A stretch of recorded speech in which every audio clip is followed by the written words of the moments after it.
How are you feeling today?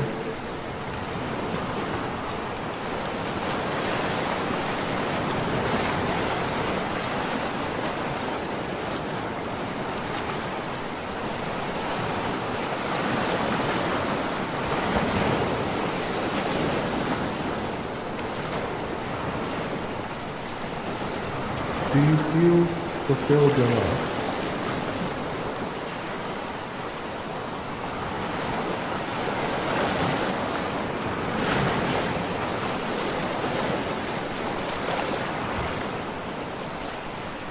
The show will begin in 4 minutes. Are you ready?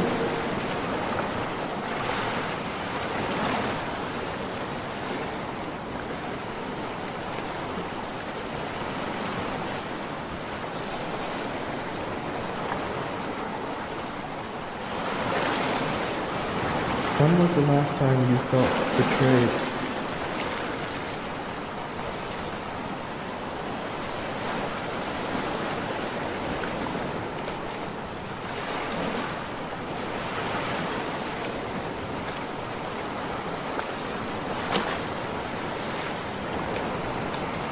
When was the last time you felt loved?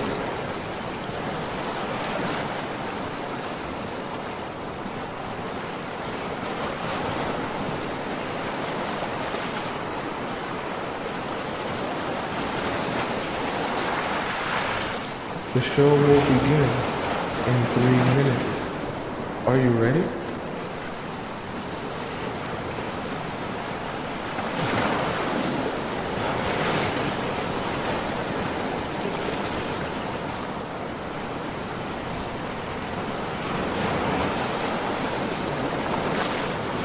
What did it feel like to be in love?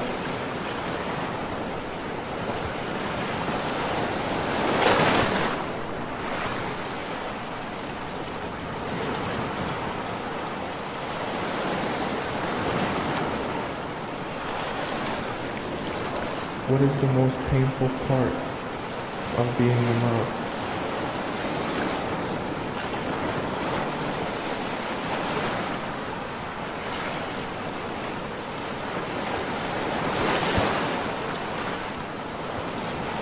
The show will begin in 2 minutes.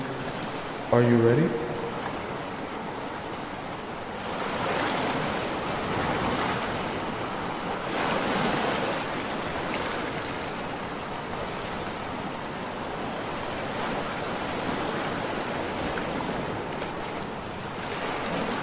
Are you ready to be transformed?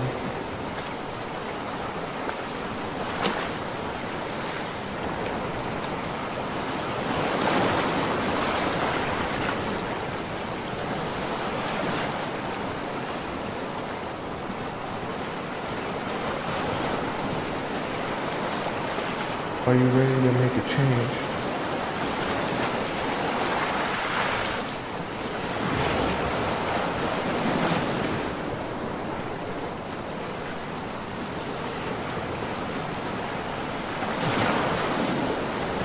The show will begin in 1 minute.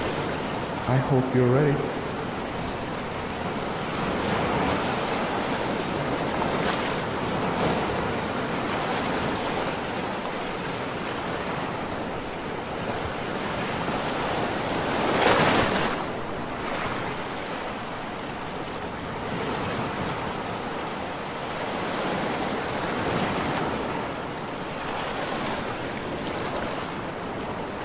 The show will begin in exactly 30 seconds. Get ready.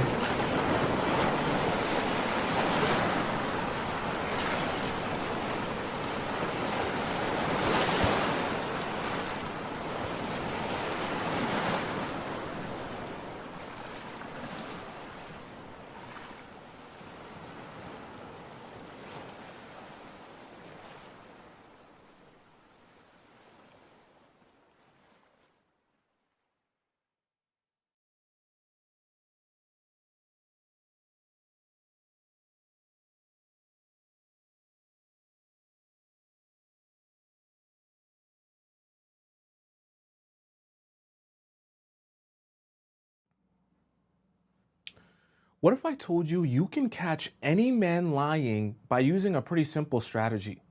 What if I also told you this strategy works so well, you might actually get a confession out of him before you even get a chance to start digging for more answers?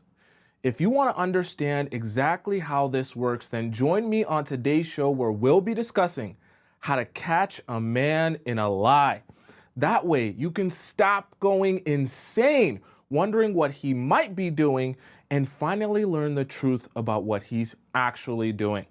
Welcome to the Players Club. If you're paying attention to me and everyone else in the live stream, please say here present so that I know you're here present and actively participating, okay? Today's going to be quite an interesting show. You know, we're starting off on Friday. We like to have fun, but we are going to get into some seriousness today, all right? How are you all doing? We got Nia here. We got Nids here. We got Emma here. Adorable here. We got Erica here. We got Plants here. Rosemary here. Sylvia here. Shai here. Ella here. Welcome all you beautiful people in the TikTok chat. And of course, we got our moderators, Scotty, Charisse, and SH here. Thank you so much to the three of you amazing amigos. Who we got up in the YouTube chat? Shout out to Ivy. I think Ivy was first up in our YouTube chat, and she's one of our channel members here. We got Mary here, Irina here. We got Crystal here. We got Minnie here. Welcome all you beautiful people. Let me make sure I shout out the channel members that are in the chat, okay? Of course, we got Ivy. I want to see if we got any other channel members. Welcome here to Jazz as well, and Great Fortune Cookie, who was here earlier. She says she's loving the channel. I'm glad you are. Glad to see you back in the show. Okay, chat, let's get started today. We got a lot to discuss on today's show, and I know a lot of you who be dealing with the liars in your dating stages and talking stages are eager to learn the strategy of how to catch a man in a lie. Now, I am going to preface this. None of what I'm going to say is about being confrontational from the standpoint of you're going to stay completely in your feminine energy. You're not going to be screaming. You're not going to be yelling. You're not going to be doing none of that type of stuff, but you will be gathering the truth. Okay, so let's start off with number one here. All right.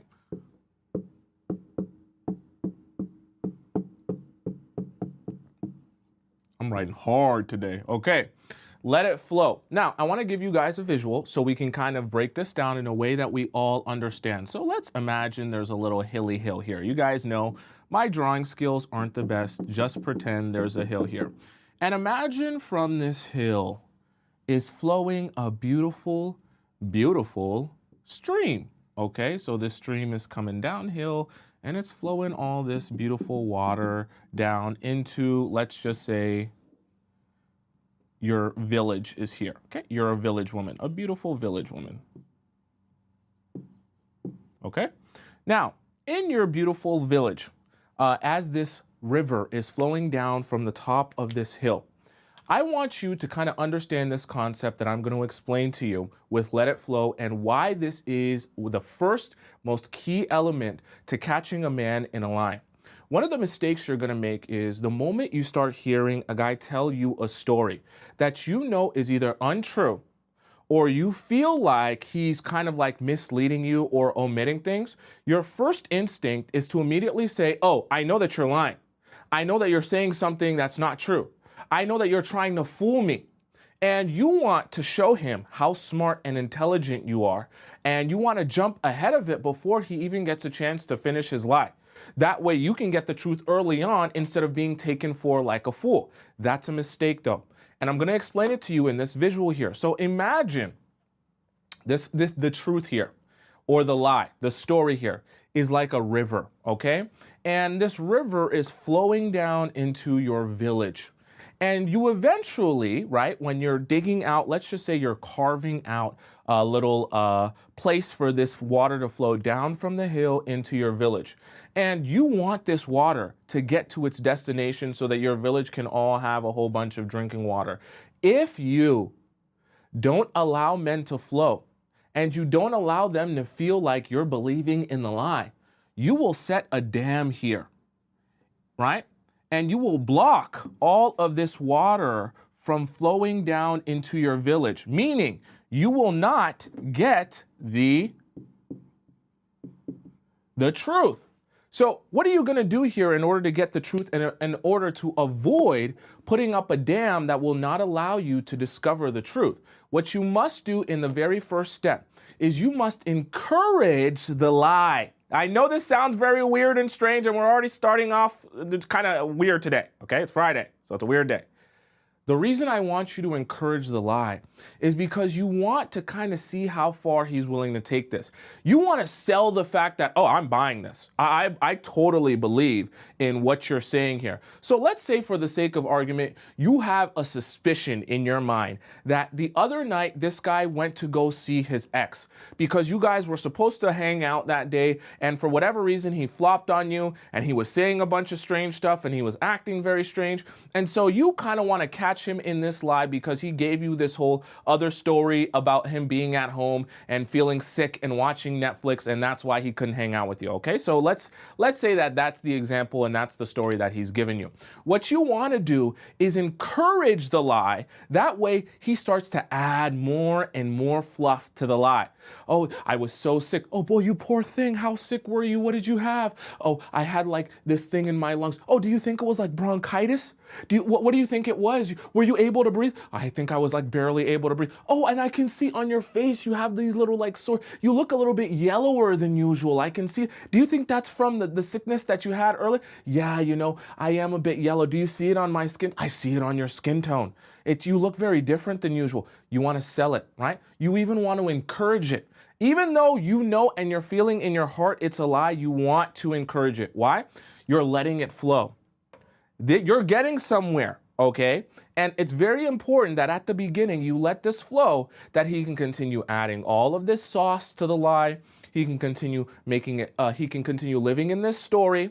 And as you encourage him, you're also selling him on the idea that I believe in this. And I believe you. Why would I not believe you? Of course I believe you. In fact, I believe you so much, I'm encouraging you and jumping headfirst into this lie because I know so badly that you would never lie to me about something like this. In fact, it's not even occurring in my mind that you would ever even not tell the truth about this. I'm not thinking about the fact that you might have flopped on me to go see your ex. I'm thinking about the fact that you are such a poor little thing that fell ill and I should be taking care of you. So in a situation like that, in the example that I gave, you can even go to the extra mile, say, do you want me to make you some soup? I can make you some soup. I know, like, you know, your throat's hurt. Can I make you some tea? Maybe that honey tea or that chamomile tea or a matcha tea. I can make that for you. I got really nice herbs. I know your throat's hurting and you're not feeling very well, right? You're selling him, right? You're doing this for your own benefit. Never forget, you're getting somewhere with this. You have to let it flow in order for you to get to your destination, which is the truth. And in order for you to get the truth, the worst thing you can do is let him in on the fact you're sniffing out the lie. When he knows you're sniffing out the lie, one of two things will happen. He'll either realize that you're sniffing out the lie and he'll try to like plug holes or misdirect you, or he's going to start to change his lie to something that's more believable, realizing that you're not believing in this lie. And then it'll start becoming very confusing for you and you won't know the difference between the lie and the truth. So we need to get him to flow so he can establish the lie.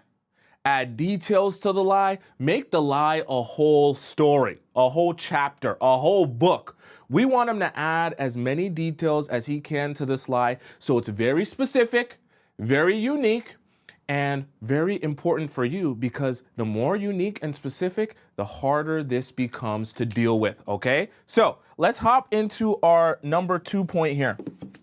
Okay, so once you've let it flow, and these all go together, so you really have to be paying attention from the very beginning so that you get everything. If you only listen to a few points, you're probably not going to get everything that you need here for this strategy. All right, so number 1, you're going to let it flow. Number 2 here, also very important to what you're trying to accomplish. Okay, so number 2.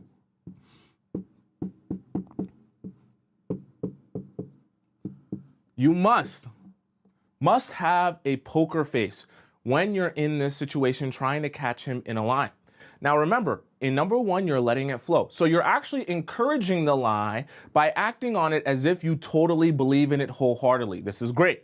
Now, number two, you're using your poker face to not allow him to see you at all upset, you at all disgruntled at anything that he's saying. This is very important. I want you kind of to visualize this here, okay? If you have any of these type of reactions, right? I should even draw them a little bit smaller. Let me draw them smaller for you guys. I want to kind of show you guys some different reactions here so that we can be on the same page. You guys know my drawing skills aren't the best, okay? How do I draw a sad face? Oh, so sad. Sad face, right? Expressions like this will all show him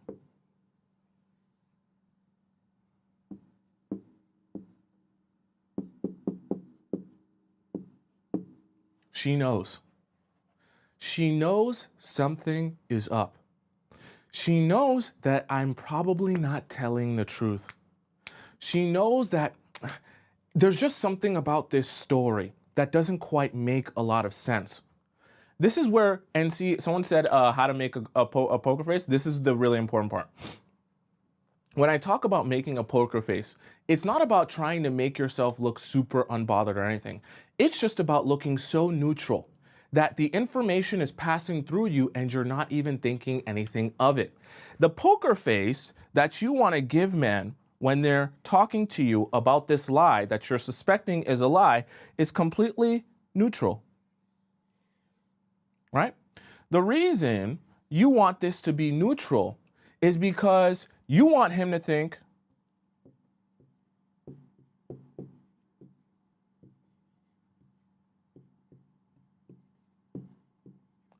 she has no idea. She hasn't even thought to herself, could this be true or could this be a lie? She has just accepted that what I'm saying is exactly what happened, and she's not bothering to look into anything. See, a lot of times, the non-reaction is the best reaction when you want to have a poker face, because it doesn't give them any context clues to make themselves feel like she's either overcompensating with her emotion or she's really upset, which means she's upset about something I said. Having a neutral face, having a poker face. Oh, so you went to you said you were sick and doing you said you were watching Netflix that day. Oh, okay, yeah, that makes sense. Yeah, I get it. And you encourage him, you want me to make you some tea? You want me to do this for you? You want me to do that for you, right? And as he's telling you the story or he's adding more details to the story, you continue to keep a neutral face. Oh, I know. Oh, that makes a lot of sense, right? And you just allow it to flow. You don't want to be too over the top with your emotions. You want to accept what he's saying, and then you want to encourage the story by going along with what would make the story believable. So if he's telling you that he's not been feeling well and that's why he had to skip out on your date the other night, and it's not because he went to go see his ex, right? You encourage that. Oh, so you're probably, yeah, you are looking a little bit yellow. Yeah, I do see that on your face, right? But as he's delivering you information, yeah, so you know, I was there and I was so sick, very sick. You would never, the sickest I've ever been. And you just, oh, that's interesting. Oh, I get it. Yeah. You don't want him to clue in that you're upset. Even if he asks you, are you upset? I know that you're probably bothered about the date that we have. You say, oh no, I totally understand. This is where you got to sell it. I totally understand. Like, of course, if you're not feeling well, it's a little bit disappointing for us to not go on the date, but I get it. Like, you can't do anything about not feeling well. It's not your fault. Once again, you're encouraging it. You're keeping a poker face, but you're also keeping what we can describe as poker emotions, right? And so anytime he because he's going to be looking, remember this. You're playing kind of a back and forth. If he knows he's lying and he suspects that you might realize that he's lying, he's going to be looking for micro expressions, just a slight tone in your voice that he suspects that you suspect that you know that he's lying. And if he knows that you know that he's lying, he's going to try to play defense and try to adjust his story, change his story, or distract you. Very important We want to encourage it. We want to get as much details as possible. And we want you to keep your poker face, keep your neutral reaction, and continue receiving and receiving and receiving information. These first 2 points are to allow you to be able to receive as much information about the lie as possible. You will always be making a mistake if you don't allow the lie to flow and you don't allow the lie to get packed on with detail after detail after detail. You'll see why in a little bit. The more detail you get, the better this is for you. You want lies to be packed with detail, packed with richness, because you're going to use this all to your advantage eventually, okay? Just be patient. So, number 2 was the poker face. Let's hop right into number 3. We got a lot of points to discuss here because catching a man in a lie is a little bit complex. It's simple once you get it, but it's complex when I'm explaining it. All right. Number 3, very important. Now, this is something that a lot of you won't do, and I want you guys to get into the habit of doing this if you're serious about getting the truth. You have to take notes. I know for some of you, you're thinking to me, Tomisin, like, it's not that serious. I just want to, understand if he's texting his ex back or he's not. I just want to get some simple answers on what he did last night. Why am I taking notes, Like, I'm not going to be doing all that. I'm not an FBI agent. But here's the really important part that I want you to understand, okay? And I'm going to explain this concept to you so you can understand why taking notes in this scenario where you want to catch a man in a lie is so beneficial to you and so important to everything that you're trying to do, okay? So let's imagine 2 scenarios here, okay? I'm going to split the board in 2. Now, let's imagine scenario number 1 in which you take notes, right? So these notes could be notes in your notepad. These notes could be notes in your journal. These notes could be notes on your computer or just on your phone in your notes app. You need to have a place where you record these things because this is what will happen. So when you record your notes and time passes, right? So time is passing after you record your notes of what he said. Sorry, let me be specific. You record notes of exactly what story he told you. All the details he added. Yeah, I was sick and I was watching an episode of Bridgerton because I was sick and I decided to watch Netflix, instead of texting you, and I just could barely get out of bed and I was so yellow. You take all of those notes down. Because as time passes, you're going to get to a place where you have to recall information. This is a very pivotal and important part of everything that you're trying to do here. The recollection of the information that he gave you is so important to understanding what's the lie, what's the truth, and what doesn't make sense, okay? Because if you make this mistake, let me try and draw a brain here. Don't make fun of me in chat. This is a brain, all right? Dots all over, hopefully good dots. Who cares? Whatever. It's a brain, all right? We'll put here brain. Brain. Now, as time goes on, and you want to eventually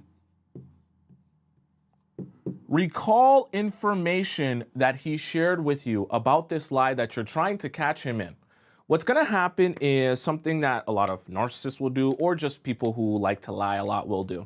They'll try to force you to feel like you're misremembering what they told you or what they shared with you. This period can become really confusing for you because really good liars will form or shape their argument with you when they are noticing that you're catching them in a lie. And they'll make you feel like, oh no, you didn't catch me in a lie. You're just realizing what I said the first time.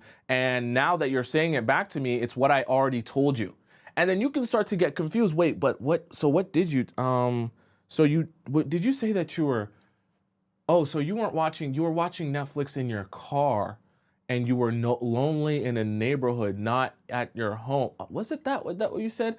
And I know you're thinking, Tomisin, I'm not that dumb. I'll figure this out. I'll remember exactly what he said. I got it up here. I'm a really smart cookie. You are. But here's the tricky thing about memory. is that when you don't have it recorded, it's very easy to start gaslighting yourself. And then when you have someone in your life who's a good liar or a compulsive liar, they'll begin throwing fuel on that fire, no pun intended, and gaslighting you some more. So then once that confusion starts to stir and starts to bubble, you'll start to, as you're trying to recall facts and recall statements, all of the new statements he's giving you, all of these new facts that he's giving you will start to become confused with the old facts, and you won't remember which facts were the facts from before and the facts that he's telling you now. And the really good liars will try to throw so much information at you that you can't remember which fact was from here and which fact was from there.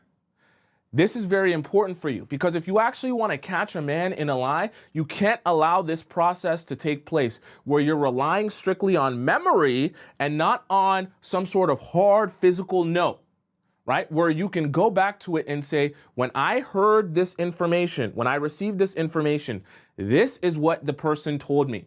Word for word, verbatim. If you want to, and this is where you can kind of be creative however you want to do it. If you want to record it down in your notebook and just actually type it out because you're a keyboard warrior, you can do that. If you want to record a voice note to yourself of what he told you because it's really a lie that you want to figure out the truth about, then you can record that and say, okay, so today is blah, blah, blah, blah, blah, blah, blah, blah. We met, for lunch, and he told me that on Thursday at 7 p.m. when he canceled the date with me, that instead he was at home watching Netflix. He said he was watching an episode of Bridgerton. So this is where it's really important that you allowed it to flow.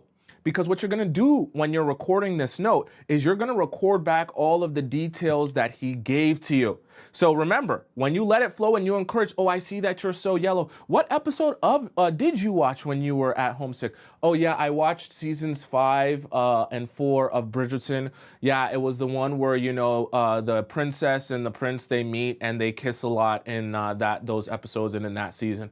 Oh, yeah, you really liked it? You really enjoyed it? Yeah, I actually thought I wouldn't like Bridgerton, but I really enjoy it, right? Let him add all of the details that he possibly can to the story. Then when you're recording this, you're going to record all of and I'm not talking about recording the conversation. I'm talking about recording your recollection of what he told you. You're going to take notes of all of those details. Why?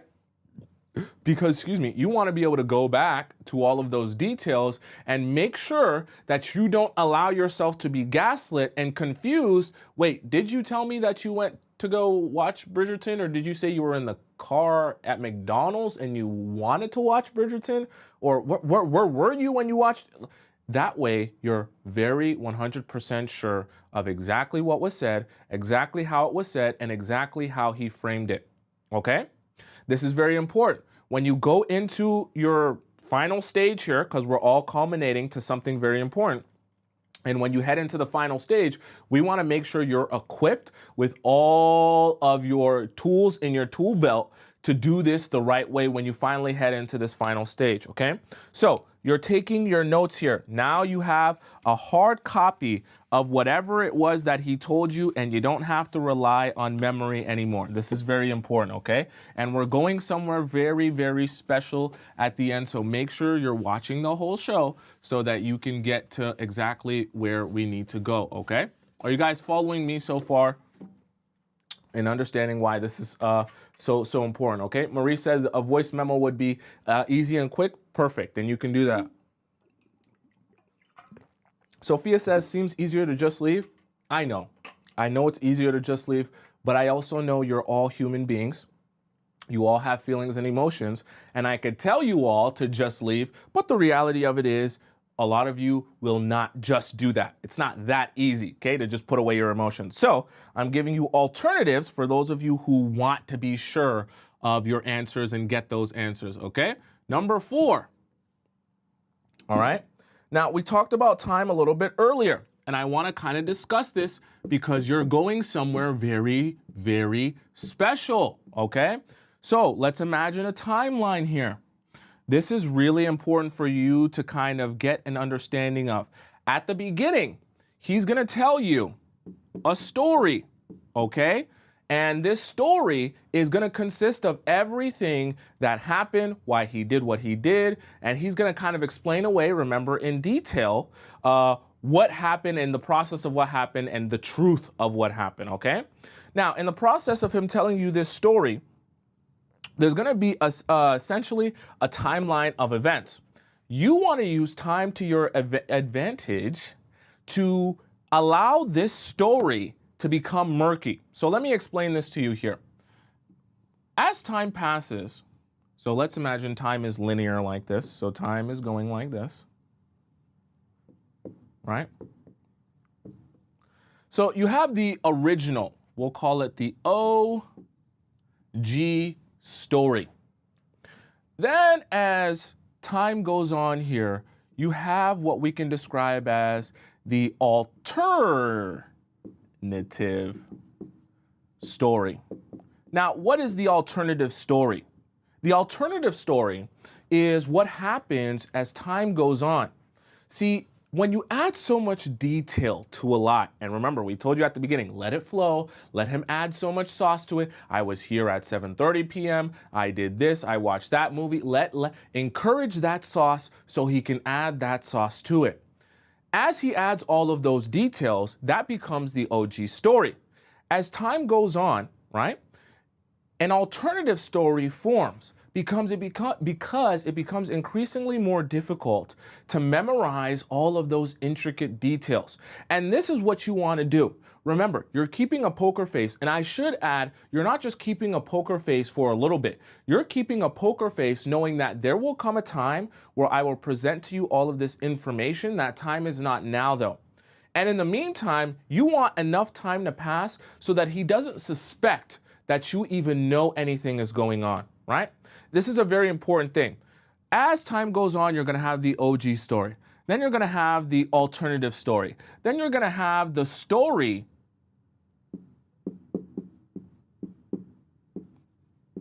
what I call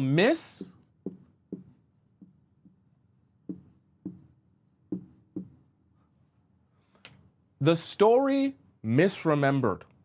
Now, this is very important, and this is kind of something that it goes along with our point number 3, where we talked about how the mind can kind of bend and twist our ability to recall something factual if we don't record it, which is why we have notes.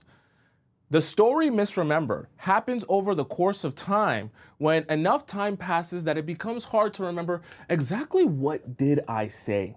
How did I describe that? How did I present that to her? This is good though. You're kind of using things to your advantage while simultaneously using those disadvantages against him.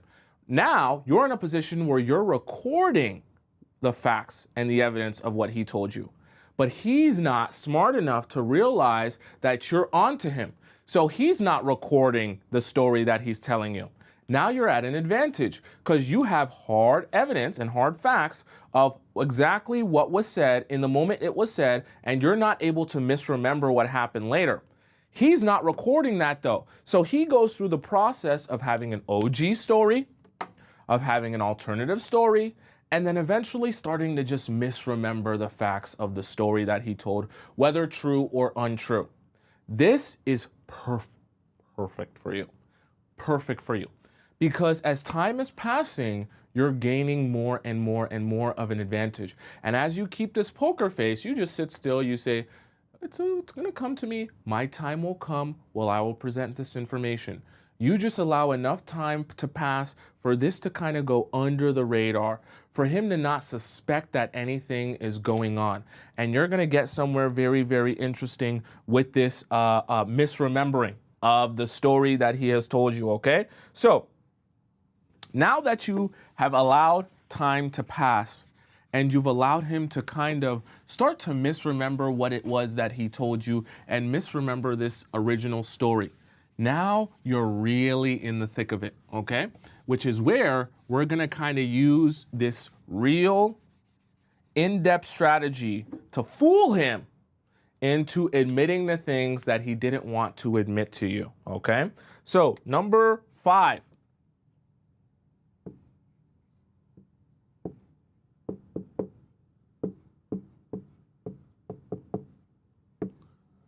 Okay, very interesting here. We're going to talk about a really interesting concept. So let's imagine here, we have the original lie. Okay? The lie is sitting over here. This is Mr. Lie. And let's imagine you are so beautiful. You are here, and you want to have a conversation with Mr. Lie. You really want to talk to Mr. Lie because you want to uncover the truth and you want to know what's really going on with Mr. Lie over here. You desperately need to know. You need your answers. Nothing wrong with that. But here's the problem, okay? And I'm giving you a bit of an analogy so you can kind of understand this concept.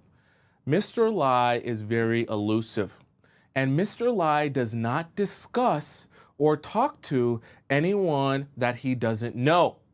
So the moment you go up to Mr. Lie and you attempt to get to know him, Mr. Lie is going to run away from you.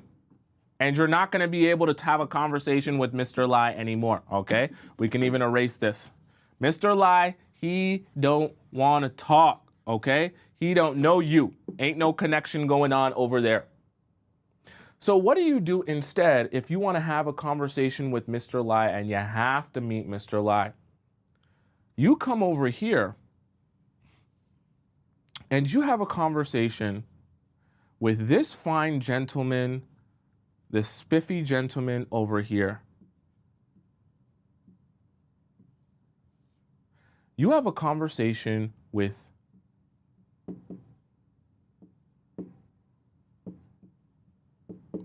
the Lie's cousin, okay? The Lie's cousin will take you, right? If you come over here and you meet the Lie's cousin, he will take you to the Lie, and because the Lie is familiar with the Lie's cousin, you'll get your answers indirectly, okay? So I know some of you are thinking, well, what does that really mean, Thompson? I don't understand how to actually put that into practice. This is what you do. So let's imagine the scenario like I talked about in the example before. You're wondering what this guy was doing on that Thursday night where he flopped on your date, and you're thinking, I think he may have went to go hang out with his ex because he's been talking about missing her and returning her stuff and things like that, but I think he's hiding that from me.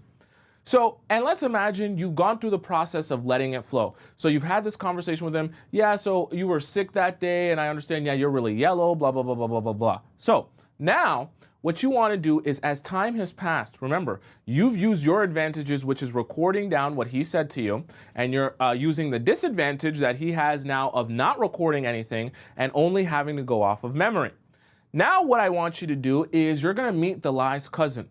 So after a couple of days or even weeks have gone by, what you're going to do now is bring up the idea that, yeah, so what you were doing at that time where you said you were doing this thing, I'm going to bring this up in an indirect way that's totally unrelated to what we were discussing. But I'm also going to make sure that the answer you give must align with the truth that you tried to explain to me. So let me make this more practical for you. So let's say you're trying to uncover what did he actually do on that Thursday night. What you're going to ask in your trying to find the Lie's cousin, you're going to say, oh yeah, you said you watched, so which episode of Bridgerton season 5 is your favorite? Okay, let's say you guys are scrolling through Netflix. Or you can ask him a question like, oh, what's a show that's just like Bridgerton? Or something that would be just like that. Or how was the last season? Was it as good as the other seasons? I'm thinking about starting that show. These are the type of questions where he might say, oh, it's Bridgerton season 5. I don't know, it was kind of just lame. No, describe it for me. I'm trying to understand the show more because I'm trying to think, should I even start it? Yeah, Bridgerton season 5, it ends, they're kissing a lot. And it was so, when I watched it, I don't really remember. You got to watch it for yourself. Sounds strange. Not too many days ago, you watched season 5. You don't have to say this, but this is what you have to start getting good at. A couple of days ago, or a couple of weeks ago, you watched season 5. I would feel like if I were to ask you a couple of details about season 5, you should be able to describe season 5 to me. You should be able to describe the show to me. You should have some sort of detail as to what happened or whether it's a good recommendation or other shows that could be like it. And if you don't, this is kind of an indirect way of meeting the lie's cousin. Because if the lie is, I went and I watched Bridgerton on Thursday night and I didn't go see my ex, but he doesn't have an answer to you a couple days or a couple weeks later of what season 5 of Bridgerton was like, well, now you know he probably wasn't watching season 5 of Bridgerton, or else he would have the answer to your question. Okay? And this is where you're really going to start cooking with gas, so to speak here. Because now, as you suspected earlier, you're starting to realize things are unraveling. The things that are supposed to make sense, if the story was real and the story was the truth, are not making sense. Someone who spends all day watching season 5 of Bridgerton should be able to tell me some of the most important plot points or details of the show that they spent all day watching. You didn't sleep through the whole show. You never told me that. See, this is why the details are so important, right? You didn't tell me you slept through the show. You didn't tell me you were doing emails while watching the show. You didn't tell me you were playing video games or throwing up while you watched the show. You told me you watched the show because you were feeling bad.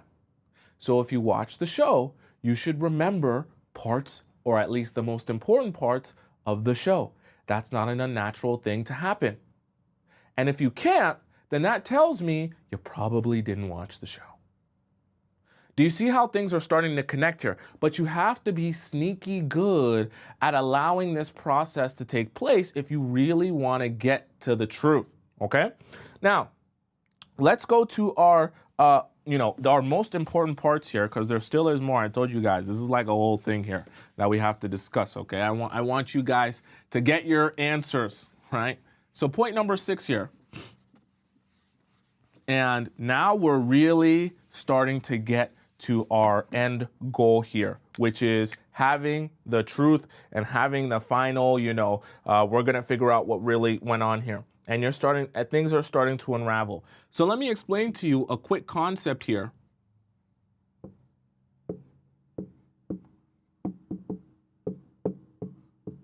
I love this marker. So much darker, so much better. Okay.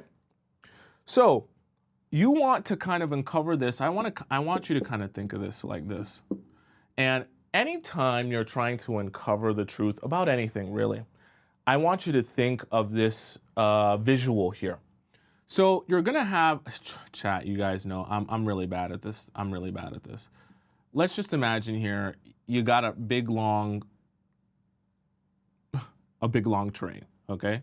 Why am I drawing that like that? A big long train with wheels. Okay.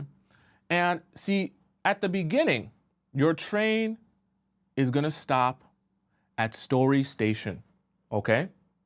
Story Station is where all of this begins, where he starts describing to you everything that went on, everything that happened and transpired, the way that it happened. Hopefully he's telling you the truth. Now, you're going to go from Story Station, and this train is going to travel along a path here, and it's going to wind, and it's going to wind, and it's going to wind, and eventually it's going to get to what should be down here, Truth Station. Okay? Truth Station is where this train is supposed to go. We're calling this here, obviously, this is our, let me erase this so we have some room here. This here is our logic train. Right? So this is our logic train. And our logic train is going from Story Station to Truth Station, and it's going along this path that we will describe as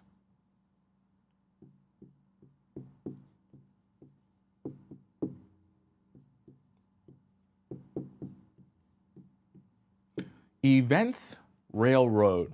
Okay? So, each logic train, in order to get to its destination of truth station, has to go down events railroad. Okay? And all of this has to make sense in order for it to reach truth station. So what do I mean by that in a more practical sense? When someone tells you a story, okay, as you become an adult and as you go through experiences in life, you will realize there is a natural way of thinking and progressing in thought. And then there is what we would describe as an unnatural way of thinking or progressing in thought. So let's say, for the sake of example, I'm telling you a story. Yeah, I was on the street and a homeless man spit in my face. So I just kept walking and did nothing. You probably be thinking, wait a second, what that doesn't really make sense. You were just walking down the street and a random homeless man just randomly spit in your face and then you just kept walking. That doesn't make a lot of sense. This is an example of a logic train that is not reaching its destination because the events railroad is non-existent, meaning the events of the story don't make sense how you could use that to get to truth station. But if I told you, yeah, so I actually kicked over this homeless man's cup, I stomped on his clothes, and I also kicked his dog in the face. Then the homeless man spit in my face and I kept walking afterwards. Now, the story makes a little bit more sense why the homeless man spit in your face. It wasn't just because he felt like spitting in your face, it's because you walked up to him and you kicked his cup and you kicked his dog in the face. That logic makes sense. You're probably ashamed of yourself, okay? Now, the reason that I give you that example is because when people will tell you a story, sometimes when you receive and you hear the story, you'll think to yourself, I just don't feel like that's the way someone would respond or react in that situation based on what you just told me. And it's starting to concern me that I can't quite follow the logic or the thought process that would go on if you were actually in that scenario. So the scenario that I gave you guys about, the guy that you were talking to, maybe he went to go see his ex on Thursday night and you're trying to figure out, did you go see your ex or are you just lying about trying to hide this and trying to tell me a story about you watching Netflix? So let's say, for the sake of example, he's telling you the story and he says, yeah, so I was watching Netflix because I was so sick and I just decided not to message you because I didn't want you to be disappointed.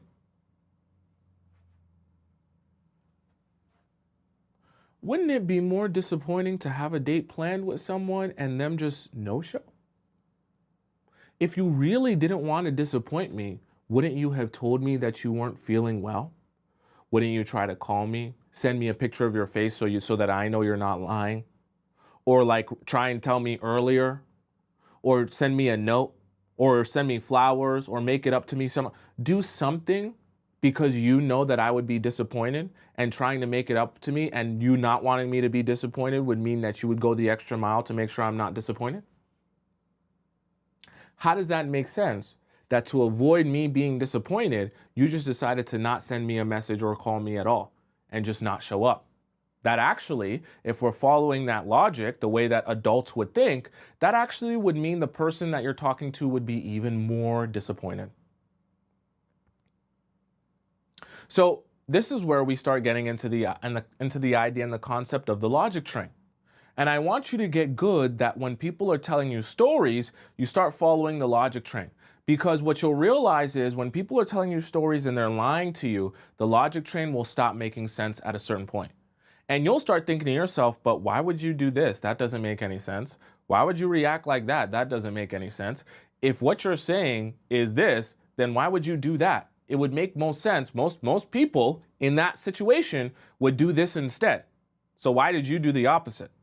Once you start realizing that, then you know you've either been lied to or that person is purposely omitting facts that would make the logic train make sense, would allow the logic train to go from story station to truth station. And because they're not giving you an accurate representation of the truthful events, that train never makes it to its destination. So now that you've given things time, right? And that you begin asking him these questions in a different way because you're meeting the lie's cousin.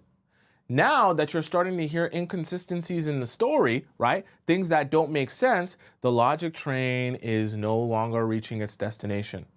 Now things are becoming very murky and confusing. This is good for you because now you're reaching your end goal here. See, remember, you've been recording things, you've been writing them down, you've been asking questions in different ways multiple times, and now you have the most important thing you can ever have in this life, information. And with this information, you're going to do something very special. Number 7.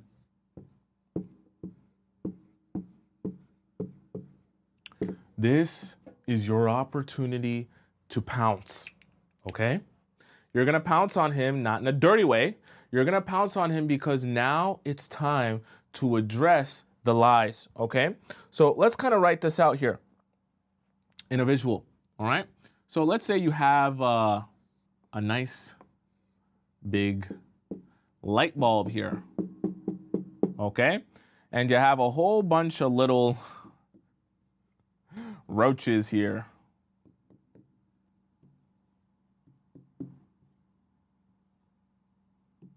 All these little critters, right? All these roaches.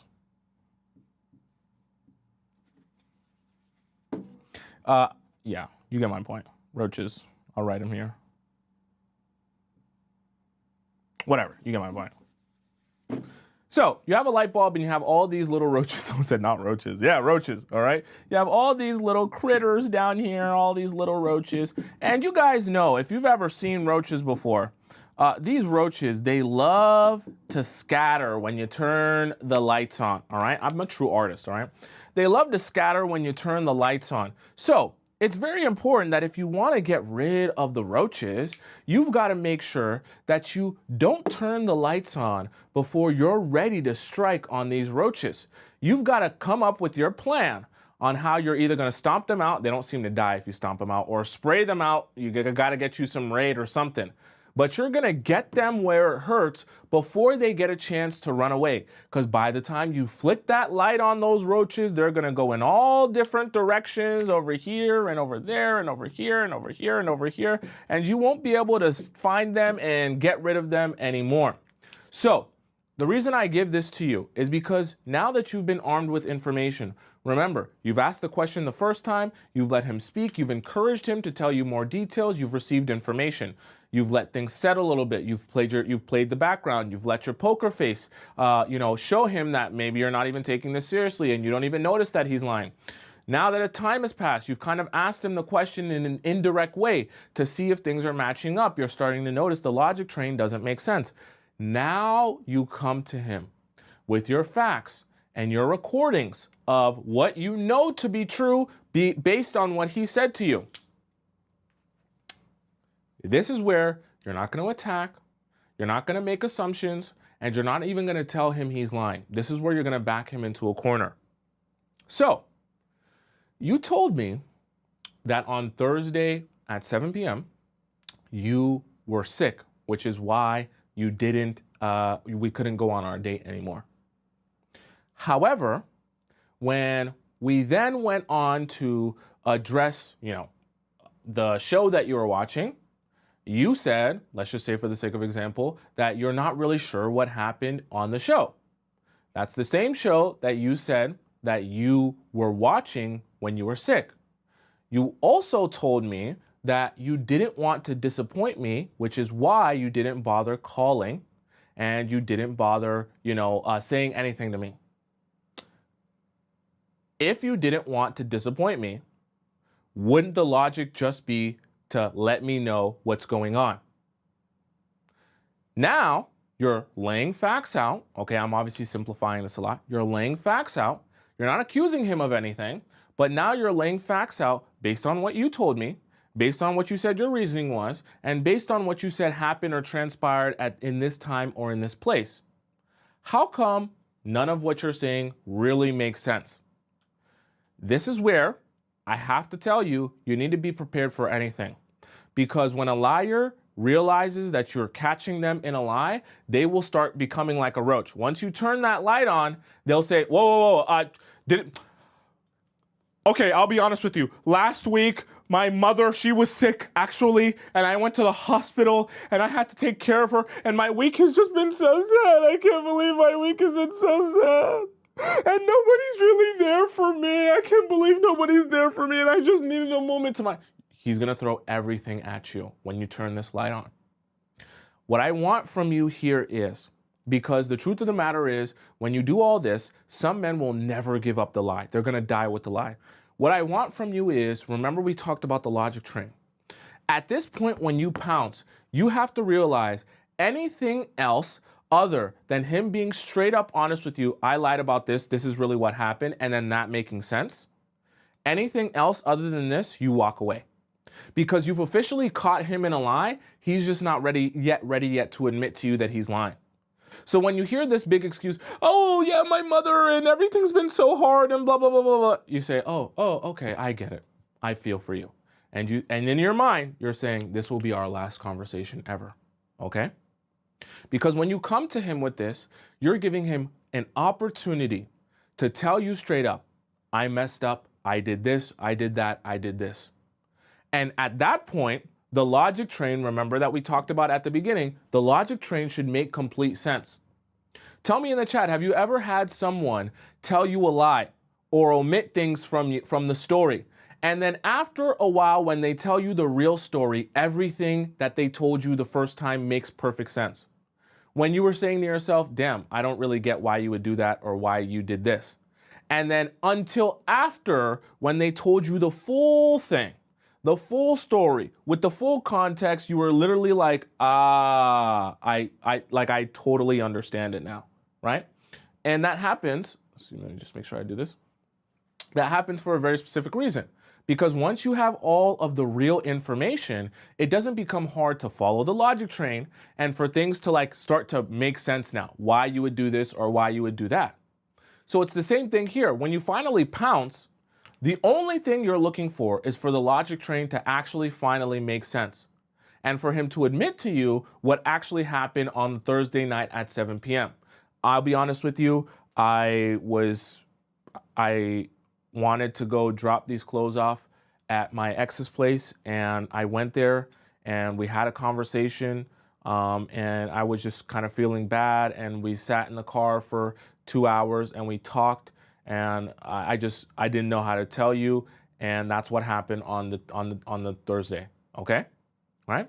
Now you'll be like, oh, everything makes sense now. But majority of the time, or a lot of the time, the men they'll want to die with the lie. So if you get to a point where he wants to die with the lie after you pounce and you turn these lights on, you say, perfect. Thank you for letting me know everything that I wanted to know, which is that you are a lying piece of garbage. So I'm gonna walk away now. Okay? But at least you got your answer. And you got your answer indirectly because you gathered your facts. You did everything you needed to do in order to get information and not be gaslit, not allow yourself to, be confused and did I misremember this and not remember? No. You're sure of what you were told. You're sure it's inconsistent and you're sure that it doesn't make sense. Then when you confront him and still things don't make sense, he's just not going to tell you the truth and he's just going to continue lying to you. So now this is your cue to exit stage left, okay? Do you guys have any questions about what we just discussed? I know how to catch men in a lie, very complex when I explained it, but I promise you when you start practicing it, this will get really easy for you to catch people in lies, okay? Nicole donates $10 in the YouTube chat. She says, the acting is precious, Tomisin, I love it. I also love your drawings. Have an awesome weekend. Thank you, Nicole, I appreciate that. And I hope you guys learn from that. Does that make sense to you guys? Do you guys have any questions about that? I know this is a bit complex. Okay. Cynthia says, can you do a recap? Yes, for those of you who want to re-watch the points that I did, because you basically have to know all of them for this to make sense, go on my YouTube page, Tomisin Atobatele. It's just above my head on the top right corner of the screen. Go on my YouTube page, and I'm live on YouTube at the same time as I'm live on TikTok, and then you can rewind everything there, right? Just go to the live section of my YouTube page, okay? right? Lima says, I did all that and ended in a paid gossip scandal. He orchestrated. Learned my lesson. That is quite crazy. Okay, right? Babe Girl says the same situation recently happened to me. Well, now you know exactly how to deal with it. Okay, and you'll be perfectly equipped to deal with this and never be confused or be gaslit into believing in something that's not true. Right? NW says, should I become busy when the lies start? I mean, you should always have things going on in your life. And the reason I'm giving you guys this strategy here is because I do know that while, of course, we love to say, just walk away, just walk away, just walk away. I know some of you get itchy and you really want to uncover the truth. There's nothing wrong with that. That's not an unnatural thing to want. But I want to advise you on how to uncover the truth in a way that keeps you in your feminine and doesn't have you screaming and yelling and cursing and going crazy. Because you have to understand at a certain point when you confront someone and they still don't want to admit to you what's clearly and obviously a lie, at that point you're just wasting your own time. But when you recognize that, it becomes very easy to walk away and say, I'm not going to waste any more of my own time, okay? Right? Noel says, how to get the strength to walk away if they lie, how to not compromise self-respect and standards. That's actually the exact reason why I gave this to you all, okay? Because what I want for those of you who find it difficult to walk away, and I'm glad you said that, Noel. What I want for those of you who find it difficult to walk away from people is this process will make it so difficult to stay because you're not confused. See, the easiest way to stay in a relationship, even though it's not for you, is to be confused enough that you're like, I'm not sure if it's really a lie. And I think he did tell me that he was actually in the car around his ex's place. So maybe I forgot that he told me. It's easy to start convincing yourself when you don't want to walk away.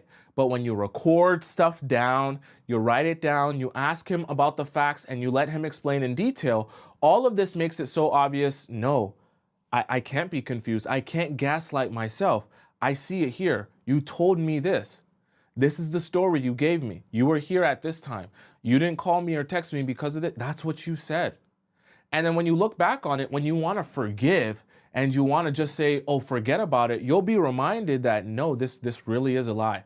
I am really being played, okay? It's like being your own best friend that you can go back to, and you know how your best friend will remind you, no, remember, he said this, he did this. You can remind yourself, no, he said this and he did that. So then when you think about maybe I should just let this one go, you'll remember, based on what you recorded, that no, this isn't time to let this go, okay? Does that make sense? Someone's NW says, can you do a movie night on a relationship movie and we talk about it, pretty please? Maybe one day we'll do that. The only thing about it is it's copyright. That's the only problem, right? Maybe we might have to do that on a different platform. Okay. Blair says, once you do that, it makes you think of what you used to like. The possibilities become endless after that. Your time then is occupied in a healthy way. It's good. Realizing that someone is straight up lying to you and just trying to pull the wool over your eyes is a good realization to have. Because when you have that realization, you can stop being obsessed with the idea that that is your perfect person or gaslighting yourself into not believing what's clearly in front of your eyes, okay? So how to catch a man in a lie? Yes, it's for you to get the truth, but it's also for you in a way to actually let go of the person. Because once you actually properly catch someone in a lie and it's so obvious to you and they're backed into a corner, there's no explanation out of it, then it becomes easy for you to actually walk away from the situation, okay? Someone says, I didn't see the live. It's up on my YouTube channel if you want to rewatch it. Okay, obviously I'm live now still, but you can go on my YouTube channel because I'm live on both platforms at the same time, and you can rewind it and rewatch it there. It's just my name, Tomisin Atobatele. By the way, chat, if you guys have any personal questions of me, maybe you're in a situation where a man's lying to you and you're unsure, you want to ask me for my advice or what you think you should do, you can ask me a personal relationship advice question by going to the link in my bio on TikTok or the link in my description on YouTube. And you can go click where it says private relationship advice. You type out your question, you send it to me, and then I respond back to you with a voice message and I send it to your email, okay? So make sure you guys do that if you have a personal question for me. If you also have a question and you want to get it answered, on the show, while we're on the show here, you can also ask it to me by going into our Discord and putting your question in our relationship advice forum. Okay, that link is available in my TikTok bio and in my description as well. All right, chat, let's hop into our next segment of the day, which is our react segment. I'm going to be reacting to TikTok videos that you guys have sent me about relationships and situationships around the universe. Before we hop into that, I'm going to play a little bit of an intermission video for you all. This intermission video is gonna play while I clean up, because you guys don't need to be watching me clean up and stuff like that. We're gonna play a little intermission video, and today's intermission video comes from Steven Speaks. Okay, Steven Speaks is gonna talk to you guys about relationship red flags in a man while I clean up and I get prepared for our react segment. Spam up.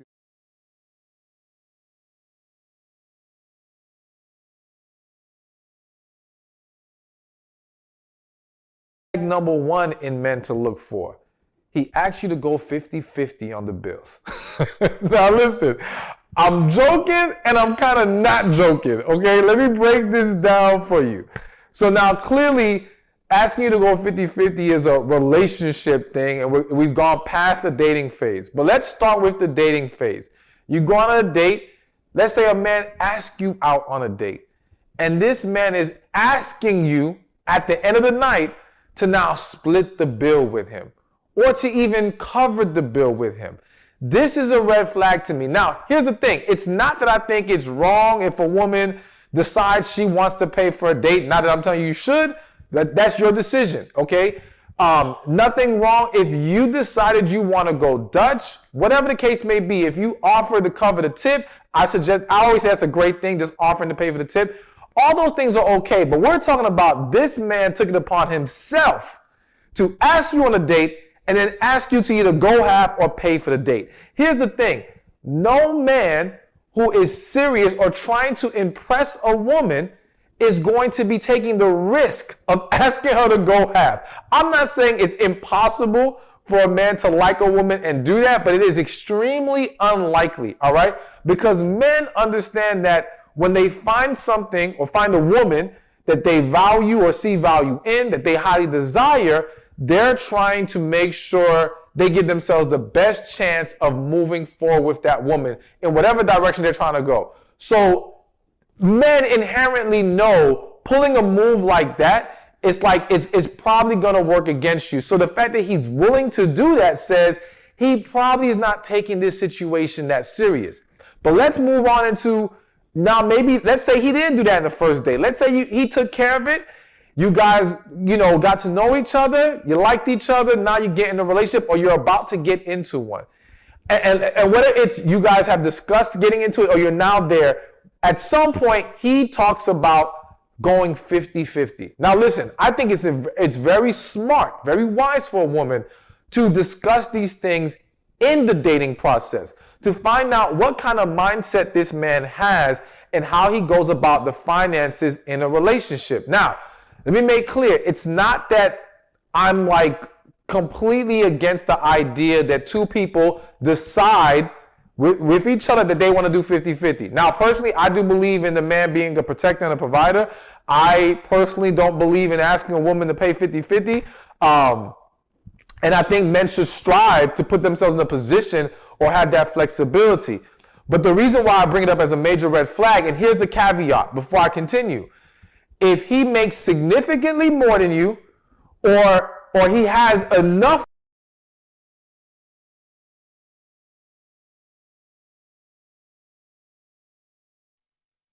All right, chat, let's hop into our next segment here.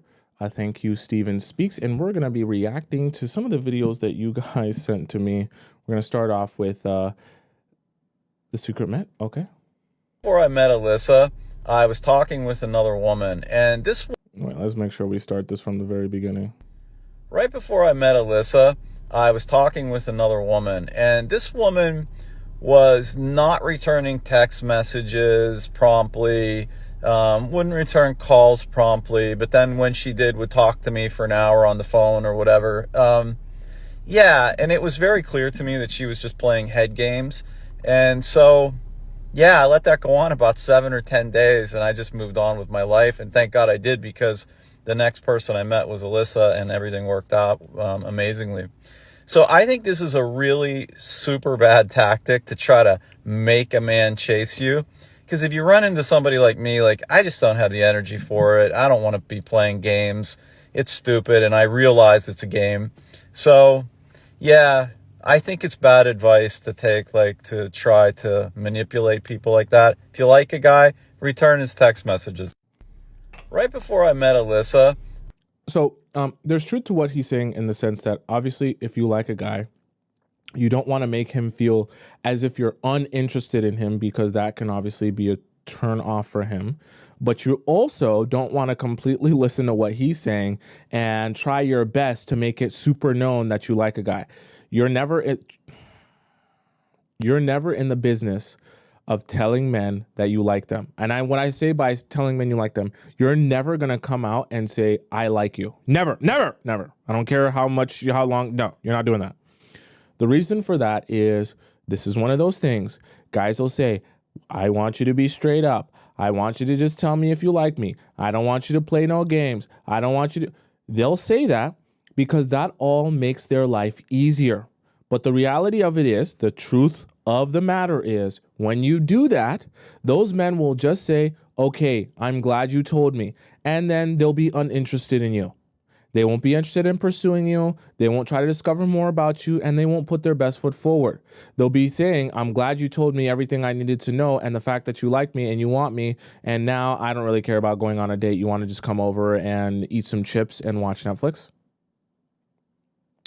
So I never, trust me, I be telling you guys this a lot. The men that you're dating, don't listen to what they say they want from you, because they're only going to tell you that they want things from you that make their life easier. Your best bet is to realize that what a man truly wants, he will never ask for, because if he were to ask for it, they would all consist of making his life harder. I want you to kind of be a little bit disinterested in me so that I can actually pursue you. I want you to not sleep with me on the first night so that I can actually, work towards something and feel like I accomplished something in terms of actually getting to sleep with you. Why would he ask that of you? That's all making, quote unquote, his life harder. But at the same time, that's when you'll actually get the best response from him. So just understand there's a bit of a dichotomy there that is never quite going to make sense, especially when you're dating a guy and he's asking for certain things but not responding to those things. I'm going to be completely transparent. There is no fucking way I'm going back on the dating app. I have had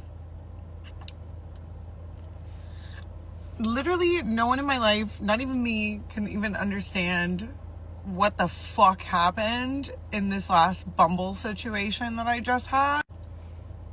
I went on Bumble, I swear to God, for like maybe a couple hours. I was at a bar with my friends.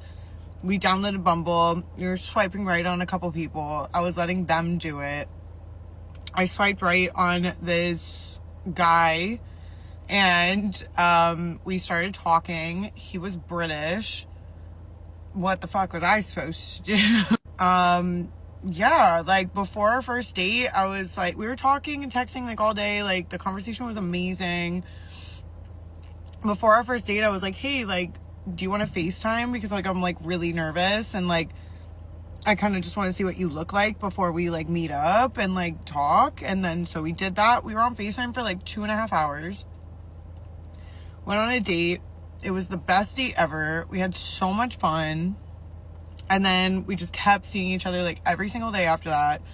This man straight up told me he loved me, met my whole family, called his sister and FaceTimed me and her and his mom, and like was like, this is the one, I'm gonna marry her. I was like, holy shit.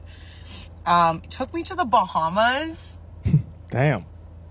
Took me to an all expense paid trip to the Bahamas. Damn. I love this hotel spa in Miami Beach. And I was like, oh my God, I've had such a stressful week. And he's like, let's go to the Standard. And I'm like, it's like $400 a night. And he took me, paid for everything. He went to England, talked to me every single day.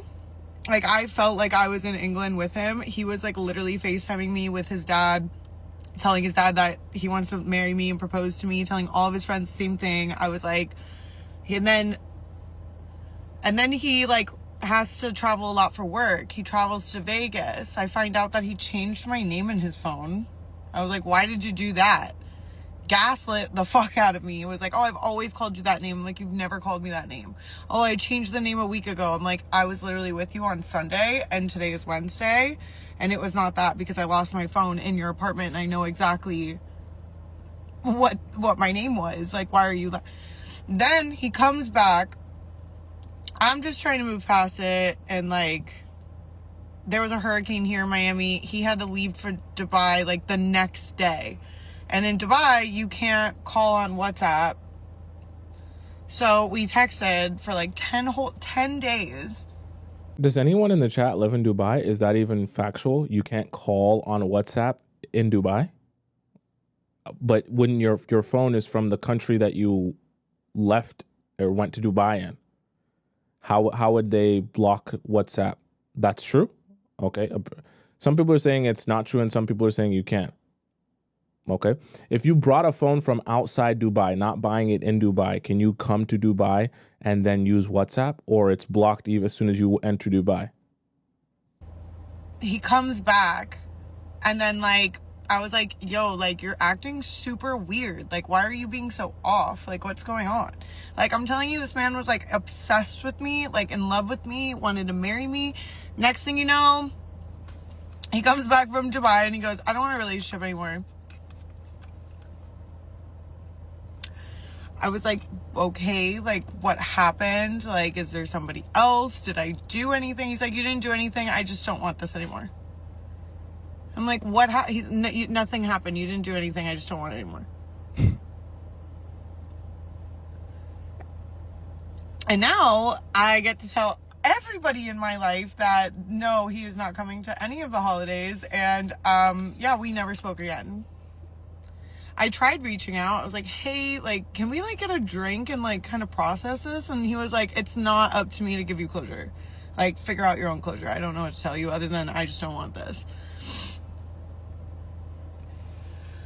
Mind you, before all of this, I had a 4-pack of abs. I was doing phenomenal. I got out of a relationship. I like worked on myself. I did like a bunch of self-healing. I had a 4-pack of abs. I was working out every day. I was hanging out with my friends. I was so fucking happy. And like, I felt ready for a relationship. And then now I'm like, I went 15 steps backwards. And like, I don't know how to process that. Like, what are you supposed to do? Like, not ever trust a man? Like, never trust that this man is feeling like what he's saying? And then like also his actions? Like, it's just like, I'm never going back on a dating website. I will never, no, like, if it's not gonna happen for me, I already have one cat, I'll go get more. Like, I'm just, You don't gotta go that far. and like, I'm so heartbroken. And like, Here's the thing. And honestly, I feel like she might damn near be in our Discord, because I feel like this is almost one of our Discord stories. Things like this, so dating apps in itself aren't bad, you know, for the world, right? Their intention is not something that's inherently bad, right? They're for people to connect that are single and want to meet up and get together. The problem, though, is that men have realized that if they want the easiest access to as many pool of women as they possibly can get, dating apps is the most efficient and best way and low effort way to do that. Because getting up, putting on nice clothes, shaving, getting a haircut, going to the club, being interesting, pulling out your wallet, buying drinks, being charismatic, being funny, telling jokes, and trying to build and cultivate a relationship out of meeting someone, you know, for the first time that night is way more difficult than just sitting in bed with your crusty underwear with nut stains on them and swiping left and swiping right. So the men realize, why would I use my time inefficiently when I can just go on the dating apps and have way more access to way more women way quicker? That's essentially what they do. So then what happens for you as a woman, you go on the dating app and you're swiping on these different men, but majority, I'm not going to say all, majority of those men are microwave men, as we discussed them in the Pillars Club, because they all want the quickest and easiest path to you as they can get. The most painless path with least resistance to just get access to you when they want access to you, and then to throw you in the trash when they want to throw you in the trash. And dating apps are the perfect avenue for that. So majority of those men end up being in that mind state or that mind frame. So then you also have men, which I think this man that she met might fall into, the pot that he might fall into, is that you have men who are married or in relationships that go on dating apps as a great way to discreetly meet new women that they can hang out with or date for a little bit or do whatever they want with, sleep with for a little bit without getting caught. Because before dating apps, if men wanted to cheat, they'd have to find a coworker, or they'd have to explore a new restaurant or go to a club, go to a bar. But these men can just do it willy-nilly with the dating apps. Okay? Once again, even though it's meant for people and singles to meet, it becomes the app of the least resistance. And so you get the least resistance men on those apps looking for quick and easy. So the other thing here to take note of, whenever you meet a guy and there is a balance, we might have to have a whole show on the balance. There's a balance between being intentional with you and love bombing you. And sometimes when I know, because you hear guys and girls tell you if he wanted to, he would. It can become so ingrained in your mind that, yes, guys are supposed to progress this forward and they're supposed to be intentional, that you start thinking intentional is meeting you for the first time and in the first couple of dates saying that he wants to marry you. That's not intentional. That's love bombing. There's a difference. Being intentional is dating you on a consistent basis, not flopping on you or disappearing or anything like that, but on an ongoing basis, allowing your relationship to gradually escalate in its intensity while still staying consistent with you. Not just meeting you and saying, yeah, we had a good couple of dates and I want to meet you and spend the rest of my life with you. That's unnatural. And I want to replay a part that she said here that was very important that I always talk to you guys about in what not to do. Went on a date. It was the best date ever. We had so much fun. And then we just kept seeing each other like every single day after that. Exactly what I tell you all not to do. When you date a man for the first time, anytime, especially when you're in the beginning stages, you do not, just because you have a good first date or a good second date, you don't start getting into the habit of seeing them every single day. I don't care if he begs you. I don't care if he shows up at your house. I don't care what he does. You don't get into the habit of allowing a man to see you every single day. It's going to cloud your judgment, and it's going to stop you for seeing things for what they are, and it's going to make it easier for him to manipulate you that way.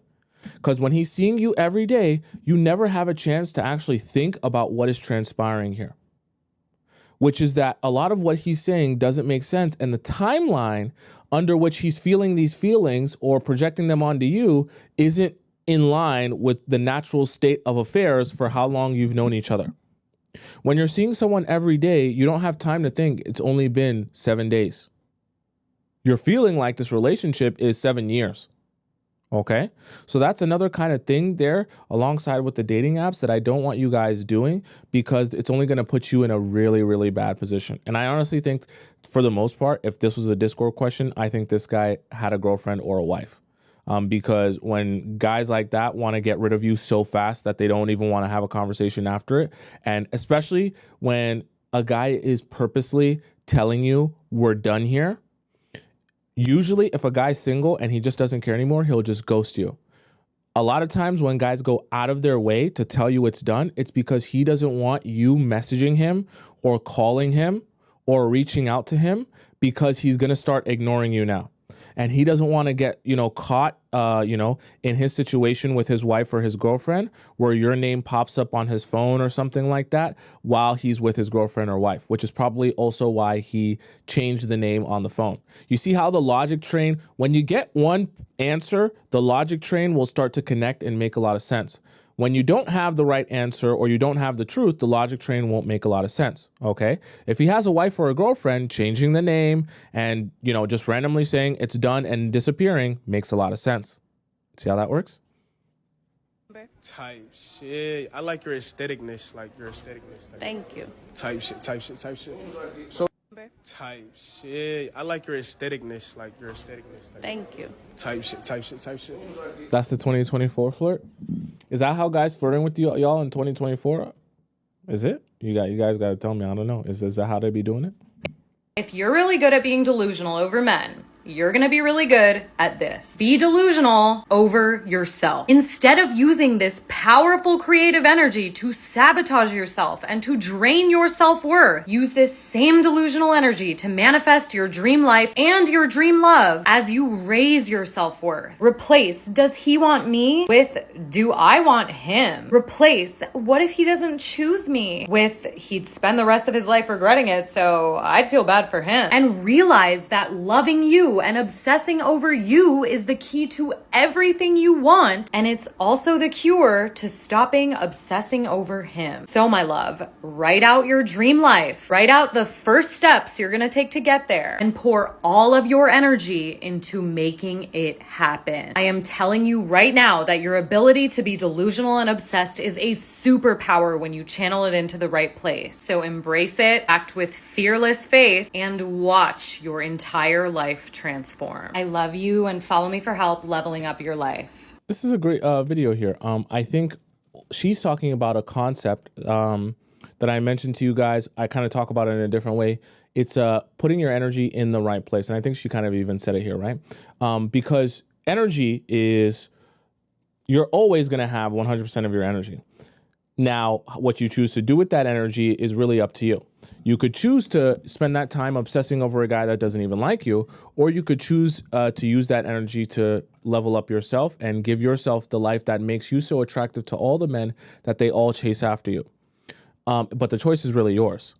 And you don't want to get caught into the cycle of caring so much about things that don't concern you or outside of your control, that you become obsessed with, well, why doesn't this guy like me? And why doesn't this guy want me? And why doesn't that one? And you can start to become this really repulsive version of yourself when all of you is poured into trying to figure out what other people want, what they need, and how to make them happy.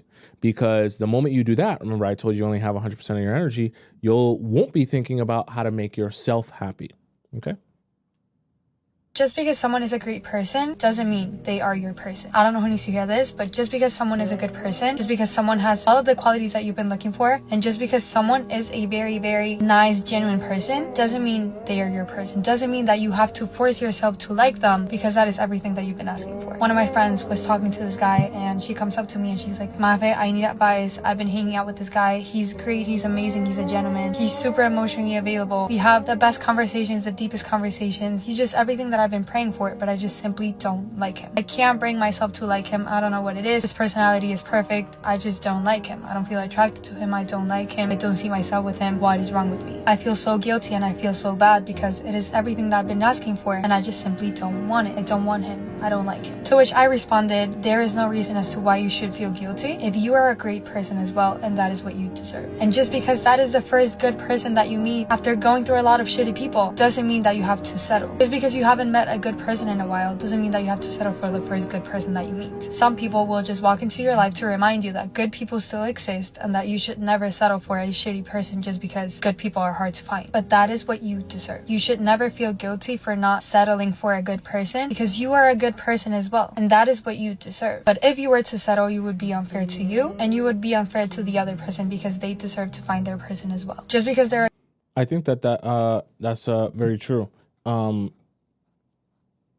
Investing in yourself is not just about being more attractive to other people. It's also about showing yourself that you are worth and worthy of someone with that same level of value. When you invest in yourself, it's easier to recognize your own self-worth, as weird as that sounds. When you recognize your own self-worth, it becomes more obvious to you when someone you're meeting isn't on that level. When you spend very little time investing in you, you'll spend a lot less time recognizing your own self-worth. So when you find someone that, gives you a lot, you might think, oh, I don't deserve that. Well, you probably think you don't deserve that because you haven't been recognizing your own self-worth. Vice versa, if you meet someone that really is not giving you what you deserve, you might think to yourself, that's all I can ever get, because you haven't been recognizing your own self-worth all the same, right? Here are some potential signs that your boundaries are allowing people to walk all over you. This is what's called porous boundaries. You overshare personal information too much too soon. You get so involved in other people's problems that you almost take them on as your own. You have such a hard time saying no to people that you often feel resentful or depleted or overwhelmed. And you might even tolerate abuse or disrespect. Here are some potential signs that your boundaries... I think those were all good. We actually talked about a whole show where we talked about how to set boundaries properly and why boundaries are so important to even men liking you. As weird as it might sound, you might think, well, why would men like me more for setting boundaries? I promise you, men like boundaries. They just won't tell you that they like boundaries because it makes their life harder. This is so real because sometimes I get too close too fast, then realize we're not as compatible, or we started off with porous boundaries. Transitioning into a less intense friendship is hard. I think this goes with any type of relationship. Like, a lot of my content is not just about dynamics in dating, but also friendship, work. And I feel like it's normal for people to get really excited when they meet someone who on the surface they feel like they have a lot in common, or you're like this person that you feel like you've known your whole life without even really knowing them. And I'm not like trying to downplay the validity of those emotions or that phenomena, but I think that as I've gotten older, I've learned how important it is to pace your relationships. Because when you've taken the time to actually like take stock of your own identity, your own like multi-dimensional, multifaceted existence, you realize that that takes time and effort for you to have self-knowledge, okay? And you are someone that you have constant access to. But when you meet another person, you don't have access to their mind, to their context. You don't know everything about them. You don't even know everything about you. So like the illusion of this connection or this attraction that you have to each other is not like reflected in the reality of the time that has or hasn't passed in you actually getting to know each other or building a connection or building the foundation of a relationship. The one thing I don't like about this that she said at the beginning, she's saying a lot of good things. When we talk about friendship, I don't personally think you should think to yourself, oh, well, I should just casually be friends with someone that I want to date because that's the best way to actually start dating them and actually be in a good relationship. No. There's a way to date with intention, but in the process of you pacing yourself in the relationship, you allow the fact that he at least is intentional about being with you for the long haul, that because of that, you guys focus on the other really important aspects of having a long-term serious relationship. Okay, so you're kind of doing two things at once. He's saying, yes, I do want to be with you for real, and I want us to grow our relationship. And because I want us to be together for real, and I want us to do this like for a long time, not just a short time, I want us to also focus on, and of course you're going to be saying this as well, I want us to focus on the other aspects of how we can bond and connect with each other on levels that's not just sleeping together.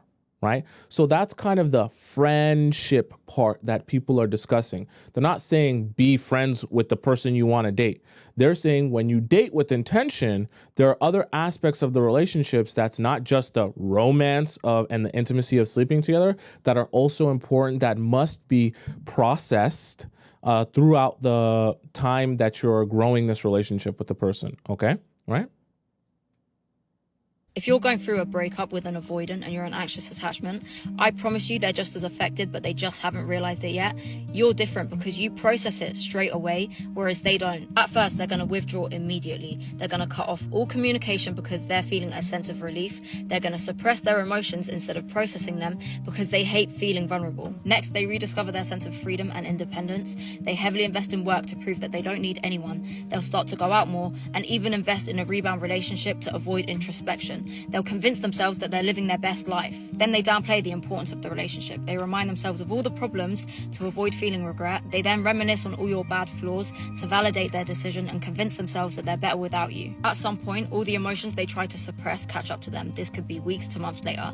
They don't know how to cope because they got caught so off guard, and they start to question their decision. They start to reminisce on all the good times, and they question whether they should reach out to you. They finally accept that the breakup affected them more than they like to let on, and they either learn from this experience or they reach out to reconcile. This is why, as an anxious, it's really important to honor their space, let them do what they want to do, and if it's truly meant for you, they will always come back. If you're going through a break... Do you guys want me to do a show on how to deal with an avoidant man? Because I'm an avoidant man, actually, believe it or not. So would you guys like to have a show on how to deal with an avoidant man as an avoidant man, like me, the avoidant man, like knowing how to deal with us? If you guys would be interested in that, I could definitely do a show like that for you guys for sure. I see a lot of you guys saying that. Yeah, so I'll put that on the docket for next week. Attachment styles isn't something that we've talked about specifically on the show before.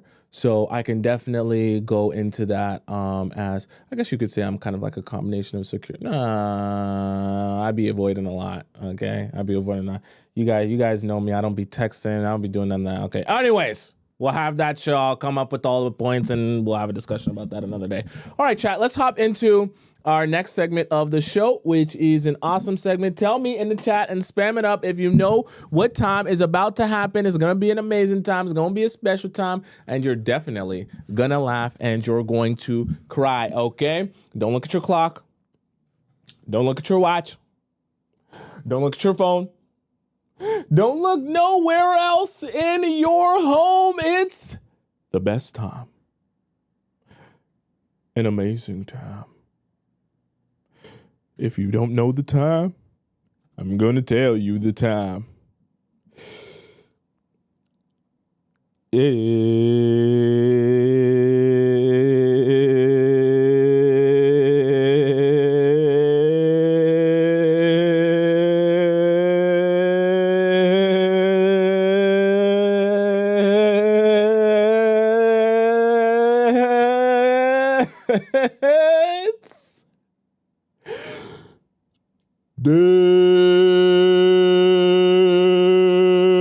Discord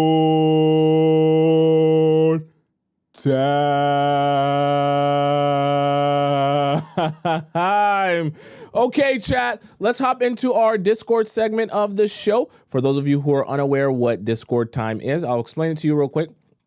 Discord time is where all the members of our Players Club Discord community get an opportunity to ask me a question about their relationship or situationship, and I answer it live on the show. Now, there are a few ways to send in your question. I'm going to explain them all to you right now. You can send in your question to our free relationship advice forum here in our Discord section, which you can get to just by going into my TikTok bio or the link in my description on YouTube.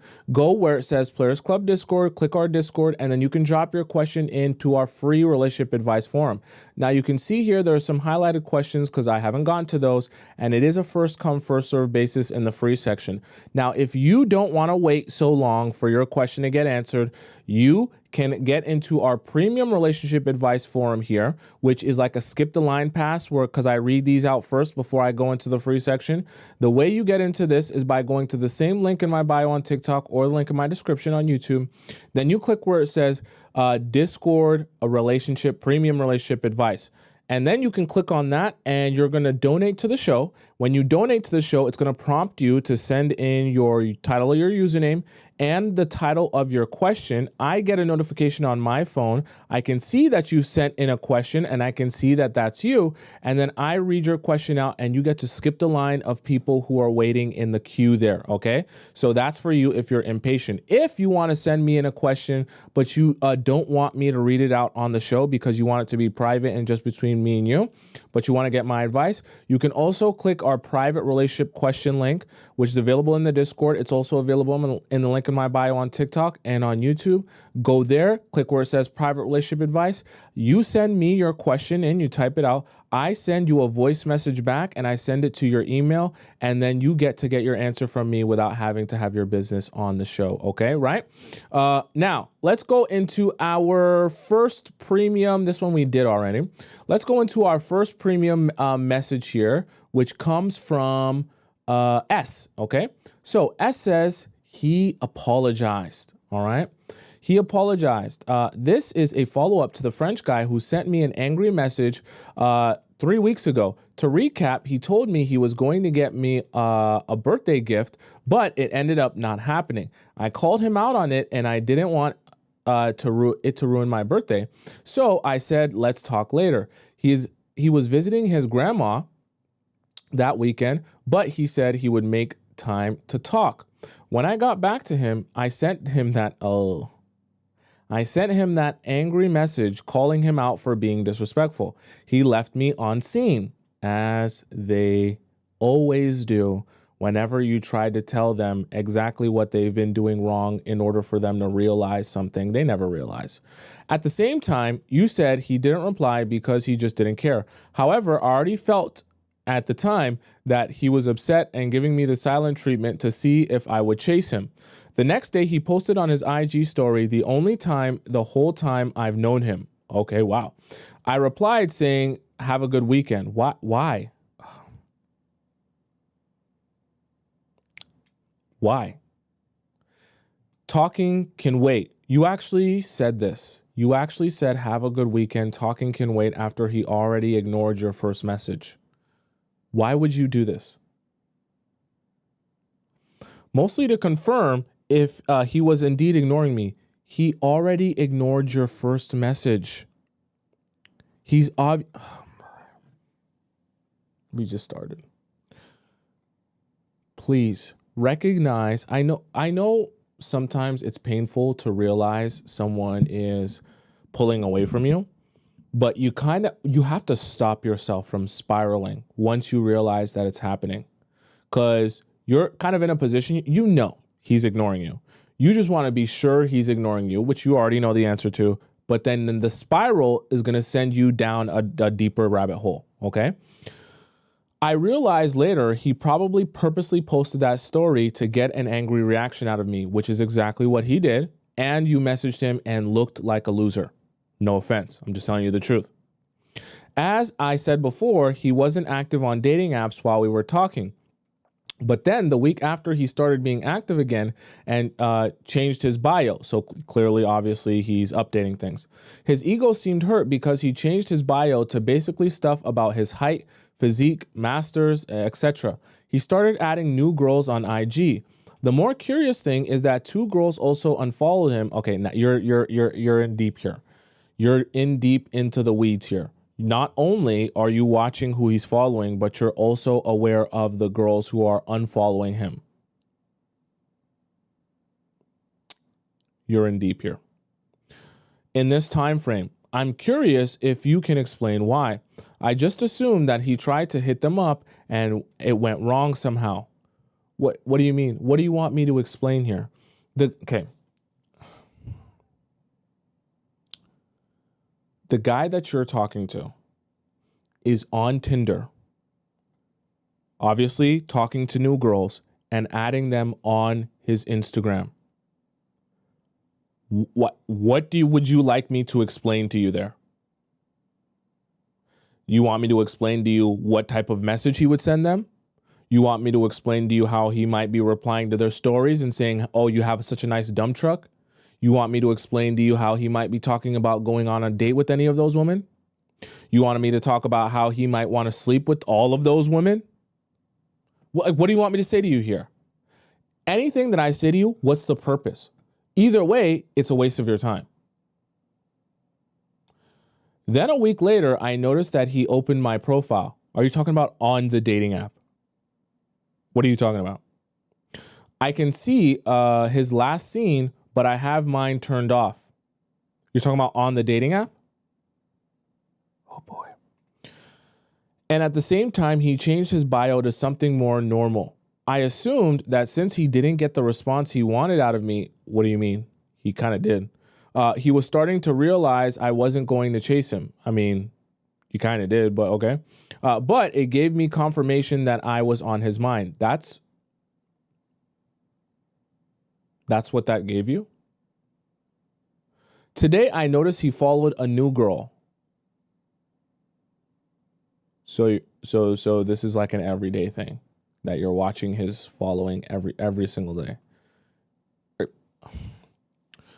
Please, Lord, tell me, please, in a follow-up message or in our general chat, please tell me you don't wake up and before you brush your teeth, eat cereal, or go to the gym, you're already checking his following in the morning.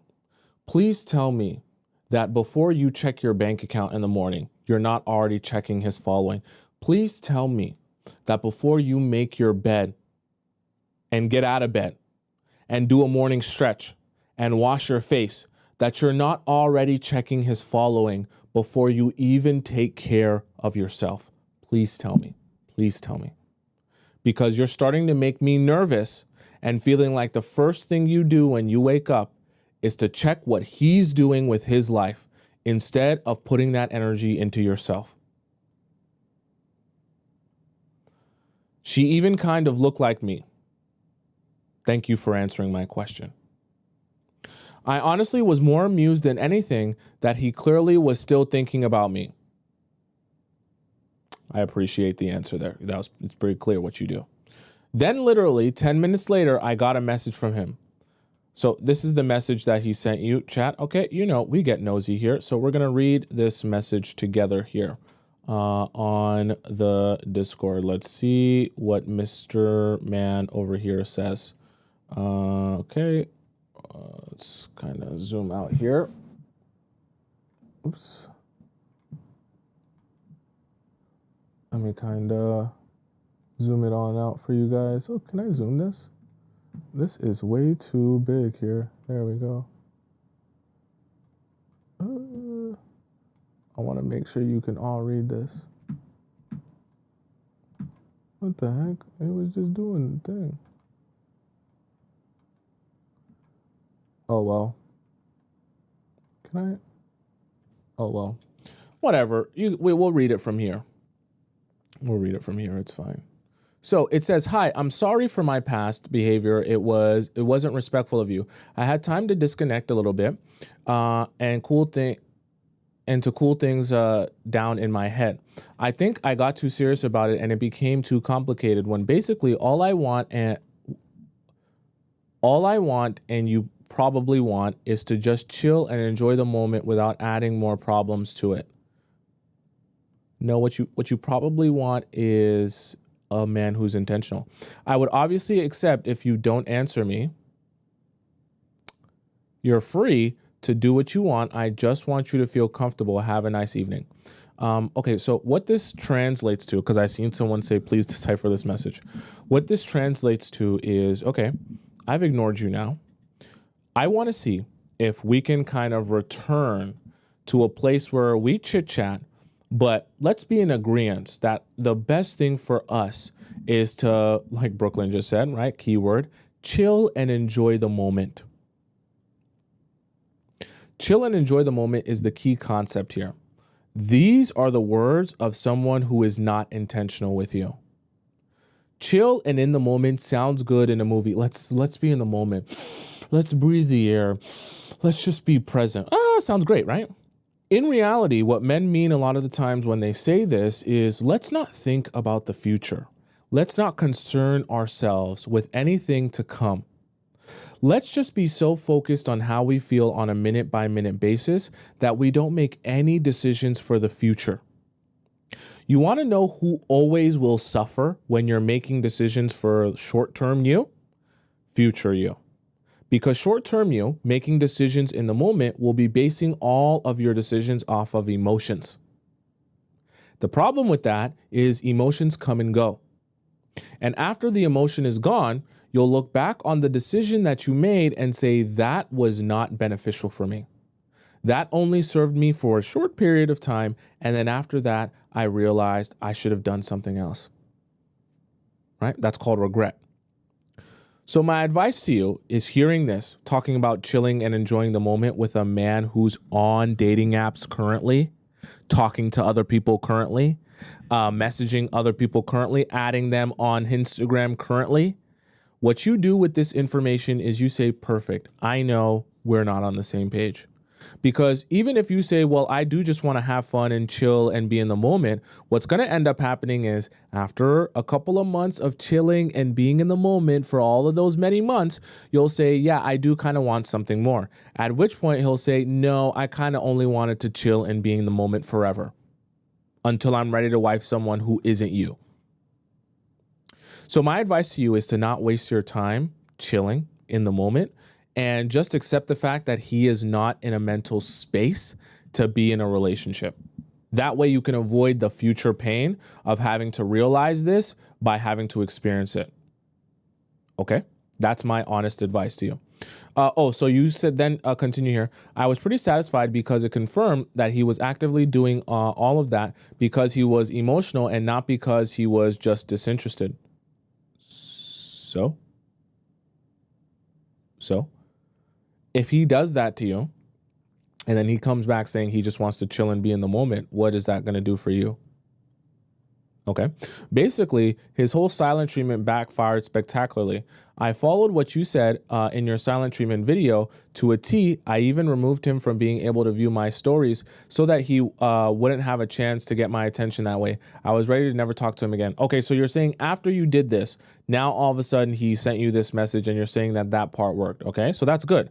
But the way he came back about chilling and being in the moment, I don't like the sound of those things, okay? I'm curious to know what you think is going through his head the whole time and what his intent was with this apology. Also, what you think about what I should do going forward. If I'm not 100% closed off to it, if I'm not 100% closed off to it, but not really invested anymore. I do respect him being able to apologize directly. However, as you are probably going to say, the red flags are too much and the intentions are too unclear. See, you've been watching the show, so you knew how I was going to respond to this. I'm thinking of just heart reacting and quitting while I'm ahead. I'm doing a trip to Europe in the spring/summer, so I might send him a message then if I feel like it. No. See, you have the right idea for some things, and then you're messing it all up. If you choose to move ahead, you don't message him again, right? This isn't a table it for later and then message him again in a couple of months. Then you're just going to go back and forth. Now that you have the power, you're able to dictate where you want to go with this. So if you saying that you want to see what he has in store for you, then you can send him a message back. Okay, I accept your apology, and just allow him to take it from there where he wants to take it. You don't have to say anything more, right? And if he doesn't want to take it anywhere, or he doesn't have anything else to say, or he, like it just dies out or fizzles out after that, cool. At least you left with some dignity, right? But you want to give him the space. Okay, cool. If I accept your apology, let's see what you got now. I'm not gonna tell you we need to go out on a date. I'm not gonna ask you out on a date. I'm not gonna do nothing. We'll see what you have in store. Or if you don't want to speak to him, or you think that, it's not worth it anymore and you want to just walk away, you actually have to walk away. You cannot message him again after you come back from your Euro trip or anything. No, don't do that. Don't do that. Okay. My thought process is that it would be a bad idea to continue now, as I would give him the idea that I want to forgive him too easily and be left on the hook. I would rather re-engage on my own terms, and it would be less likely for him to think to try me like that. To be honest, I was not even really looking for a relation.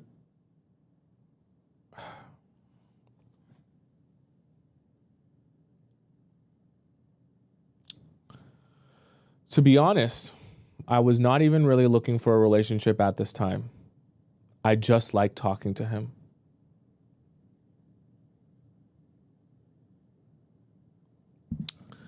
Let me just, we're at the end of the message, but let's just, oh my God. Oh boy, man.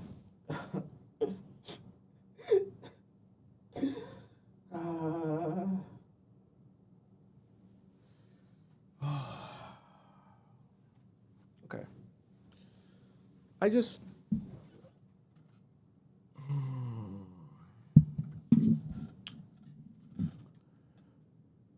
I love all of you that join the Players Club. I really do. And I really work diligently and hard to help you all with your relationships. Although there comes a certain point where I have to scold some of you so that you can actually get the message. You are trying to find men to date with intention. You also should be dating with intention. Nobody's time is getting wasted but your own as a woman when you go about life willy-nilly saying, I'm not ready for a relationship, but I just want to have fun. There are only two ways out of that scenario. Either you're going to have fun and then that person's going to tragically break your heart, the relationship's going to end. Or you're going to have fun for so long that eventually you'll say, I want this to be more than just fun, casually. At which point that guy will tell you, I only want to have cheap fun here. I'm not trying to commit to you. Then you'll be really frustrated because you'll be kicking yourself, wondering why you allowed yourself to be all fun in the beginning. You'll come to me asking me, Tomisin, this guy doesn't take me seriously. Tomisin, I messed up. I want a relationship with this guy, but I've been friends with benefits with him for 3 years. How do I get him to take me seriously now? And I'll tell you, I love you and I care about you, but you're not going to be able to reverse that. After allowing yourself to allowing him to get access to you for free for so long, that now you realize you don't just want to give free access away when he's going to be dating other people, talking to other people, and doing whatever he wants. It sounds so fun to just do whatever you want until you realize that you're not the priority anymore. And I tell you guys this all the time. We're all human beings. We all have feelings and emotions. Nobody likes feeling like second fiddle, like the third or fourth priority. So it's all fun and games when you feel like you're the only one and everyone gets to have fun. When another girl comes into his life and you start feeling like his energy is shifting towards her, he likes her, or he's talking to other people, or you don't get the same amount of time and attention, now all of a sudden, you don't want it to just be fun anymore. Now all of a sudden, you want things to progress and be more serious. But now it's too late. You should have been taking it serious from the very beginning and looking out for future you from the very beginning. But I realize that guys think you're way more into them just for giving them any attention, effort, and they start treating you like a fan or something, okay? So, yes. But what I'll say to that is still, you're supposed to be dating with intention. You're not going to be head over heels for men and telling them how much you love them and how amazing that they are when you first meet them or anything like that. But when you're dating guys, you should be aware of what am I looking for? What, qualities do I want in a partner and in a relationship? And when I meet this man and I'm building with this man, is this what I actually want and I'm looking for? Is this sustainable? Do I want this to continue? If I don't, then I walk away. I don't do things for the sake of having fun. Especially as a woman, you don't have time or energy to waste on men who just want to have fun with you. Because all of those men will take that negotiation right there. They will all take that. And they'll waste your time. They'll waste and zap years of your life away having fun. And then when you're actually in your prime or you're in a place where you're like, okay, now I'm really ready to take things seriously and take my relationships seriously, they'll say, oh, no. I just want to keep having fun. And you'll be like, but that was 7 years of my life. You don't want to do anything more. No. I'm still fun mode for me, fun mode. And you'll be like, I should have spent 7 years of my life looking for a relationship or investing in me and not just having fun. It's always a waste of your time, truthfully and honestly, always a waste. Okay, let's go into our next question here, which is in our free section. Okay, Princessin sends in a question. She says, family relationship advice. Hi, Tomisin. I have a question regarding family relationships. I don't have a family. I only have my sister, niece, and nephew. Both of my parents have passed away. Oh, so sorry. And my other family members I don't know because I grew up in foster care. My question is, would men consider this a red flag? I ask because I've heard that before, and honestly, I don't think it's right to blame someone for their circumstances. I'll say this very simply. A mature man understands certain things are outside of your control. So, I mean, he will understand in meeting you and analyzing the person that you are. You don't choose what your parents or what happens with your parents. And so by no fault of your own, that's just your circumstance or situation. Now, what you choose to do with that circumstance or situation, that's what's up to you. So an emotionally intelligent and mature man will recognize that what he should be judging is not whether you had both parents or not. It's what you chose to do with the situation that you had. Okay. Let's go on. Especially since given everything I've been through, I never looked at myself like a victim. I have worked hard to make the best of my situation, exactly like I was saying. Getting into college, obtaining a master's. Oh, so perfect. What are you talking about? Working a decent job all on my own. So like I say, a mature, emotionally mature man will recognize that, first of all, getting your master's in general is already hard enough. But doing all that while, coming from the situation that you came from shows determination, and it shows a lot of the qualities that a man who's serious in looking for a wife would want in a wife. Okay, let's go on. Of course, I'm far from perfect, but what I mean to imply is that I'm not a bad person because of my circumstances. I agree. However, I know that when getting into a relationship, often you are both hoping to connect with each other's families. Not uncommon. I don't know how to let a man know that I have no family, and it's made me naturally distant to guys I'm dating. I lean more avoidant because I don't want them to get close. I don't want them to get too close and see I have no one.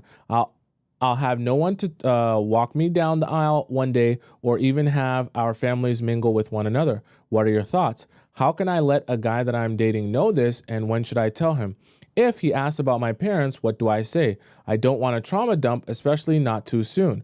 Is this a deal breaker for most men, do you think? Any advice would be helpful. Thank you. I've learned so much from you. You are truly making a difference. So let me be very clear to you. You're not going to apologize to people for your life circumstance or situation, okay? You're also not going to, you never want to seem like when you first meet someone, you're already apologizing to them for who you are, because you're setting yourself up for a situation where you feel like you have to be someone for that person. Okay. You have to be unapologetically you, especially with situations that are outside of your control. So when you have this conversation with someone and they ask about your family, you tell them straight up, no, my parents passed away when I was young and I grew up in a foster home. Okay. You tell them straight up, that's your life. It doesn't have to be oh, woe is me type of situation. You can even say right after you say that, but I'm grateful for what I do have, and I'm grateful for my sister, and I'm grateful for my niece and my nephew. That's my family, and I'm so grateful to make the best out of my situation, right? You can understand when you're telling a story, even when you're telling a story that happened to you that may be sad, you can, even after you say something that sounds sad, say, I'm still grateful for what I do have, and I made the best of the situation that I had, right? It doesn't have to turn into a trauma dump, a woe is me moment because you're telling him a story that's sad. Because what that shows is that you're proud of where you ended up in life despite having this circumstance or having that circumstance, right? Not that you're ashamed to tell him who you are or anything like that.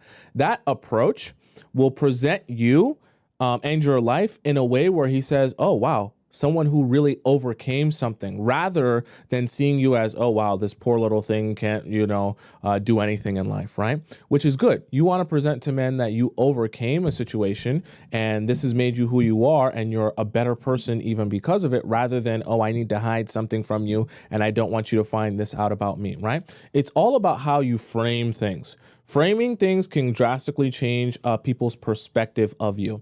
So when you frame it like that, as if it's something that you overcame and you're proud of overcoming, that shapes it in such a different light that actually makes you look like a stronger, more confident individual rather than a weak one. Are you following me? So that's what you want, and that's how you want to present it. And like I said, emotionally mature men will understand that that's actually a good thing, that you were able to overcome those obstacles, rather than seeing it as, oh my God, she doesn't have parents, she can't get a man to walk her down the aisle. Because the reality of it is, you being a good wife and a good mother, that's about your character, your personality, who you are, and all that's going on up here, right? It's not about whether you have a mom or a dad. Someone can have a mom or a dad and be a horrible person, right? The same way someone like you might not have a mom or a dad that you can go to and talk to right now in three-dimensional space, right? They're always with you in spirit. But that doesn't mean that you're a bad person because you don't have a mom or dad that you can call on the phone, okay? So understand that, and also understand that in meeting emotionally mature men, this won't be an issue. Maybe for some emotionally immature men that they can't put two and two together and understand, real life or understand real circumstances, they might not get it. But those aren't even the men that you're looking for anyways, okay? Let's go into our next question here. All right. This one comes from Tiger Lily, okay? So Tiger Lily says, not together, but he is controlling, possessive, and manipulative. Okay. Lacking a lot of details, but I will keep it short. I'm 23. I met this guy who's 32 in February. This year, I was 22 at the gym and basically have been okay with being in a what? I've been okay with being in a situationship to the point I stopped using Tomisin's videos for advice because I knew it wouldn't work with this dynamic chat.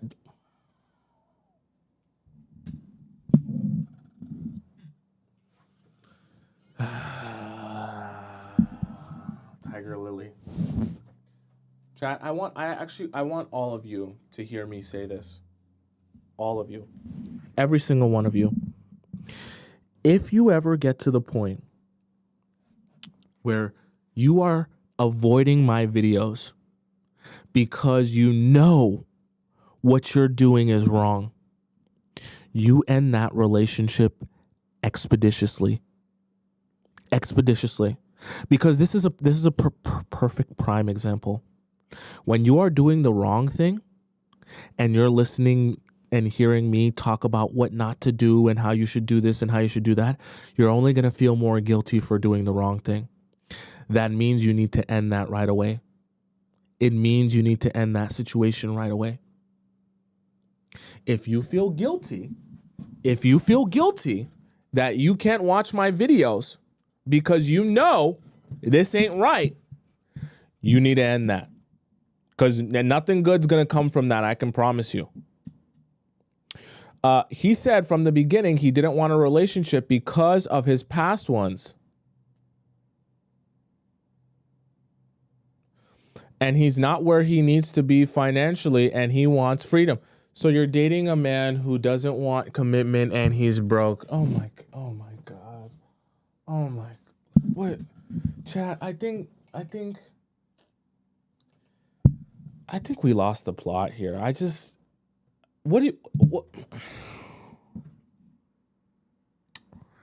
The man's telling you he doesn't want a relationship and he's telling you that he's broke.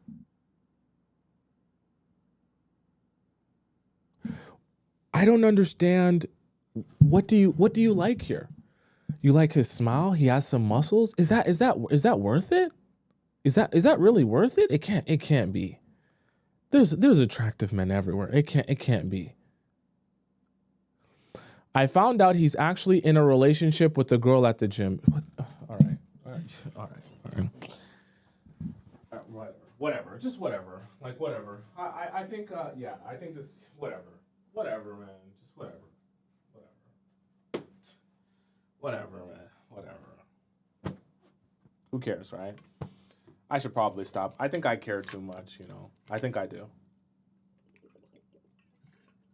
Whatever, right, Jeff? Who cares? The crazy part about it is this message goes on. So I wonder what you're going to say after this. Because you would think the logical train of thought is after I find out he's in a relationship with the girl at the gym, after he tells me he's broke and tells me he's not looking for a relationship, that's probably the last time I speak to him. But the message goes on.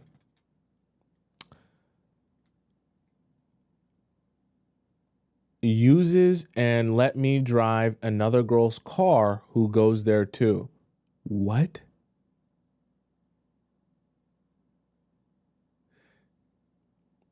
So you're saying the girl that he's in a relationship with, he uses her car and he also let you drive her car. And she goes to that same gym. So you see her after, and you've driven her car without her knowledge. When he worked there, he got me a job. Now he just goes every day with the girl he's dating. This whole time, he tells me what I want to hear, lies to my face, and is pretty much sticking to his stories. This is a horror story. Last night, he acted as if I was acting dumb and I'm the liar and told me he doesn't know the girl. The girl that you drove her car? What is this? My coworkers told me they've been coming together for months and he says they're getting serious. We've been sleeping together this whole time.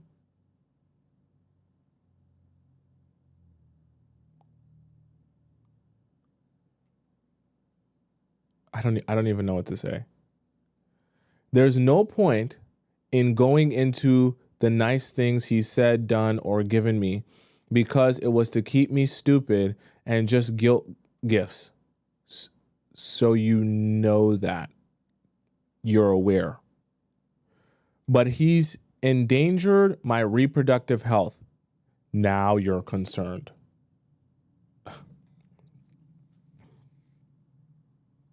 Let's go on. Basically, my problem now is how do I cut him off maturely and respectfully? Oh boy. Tiger Lily. The guy who has another girlfriend while dating you, you want to figure out how to cut him off maturely and respectfully. You know what? Hats off to some of you. You know, I realized I'm a mean person.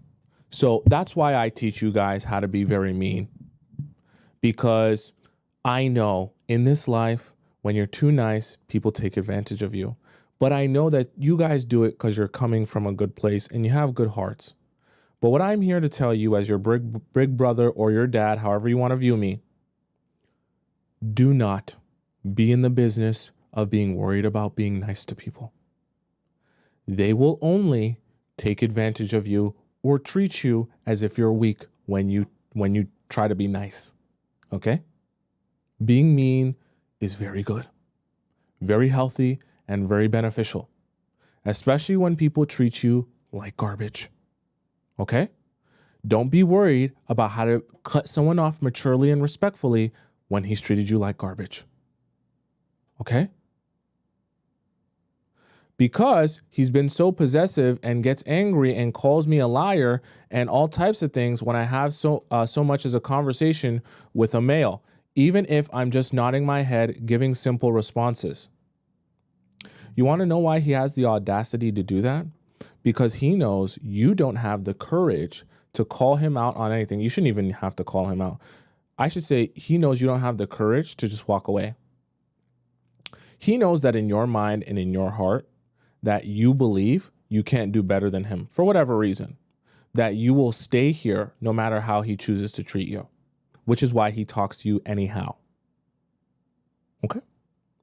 How is someone so angry and controlling over what I do when he clearly at no point took me serious? How is someone so angry and controlling when he clearly never took me serious and does not plan to, as he's with someone else and hiding it from me and her possibly and other girls?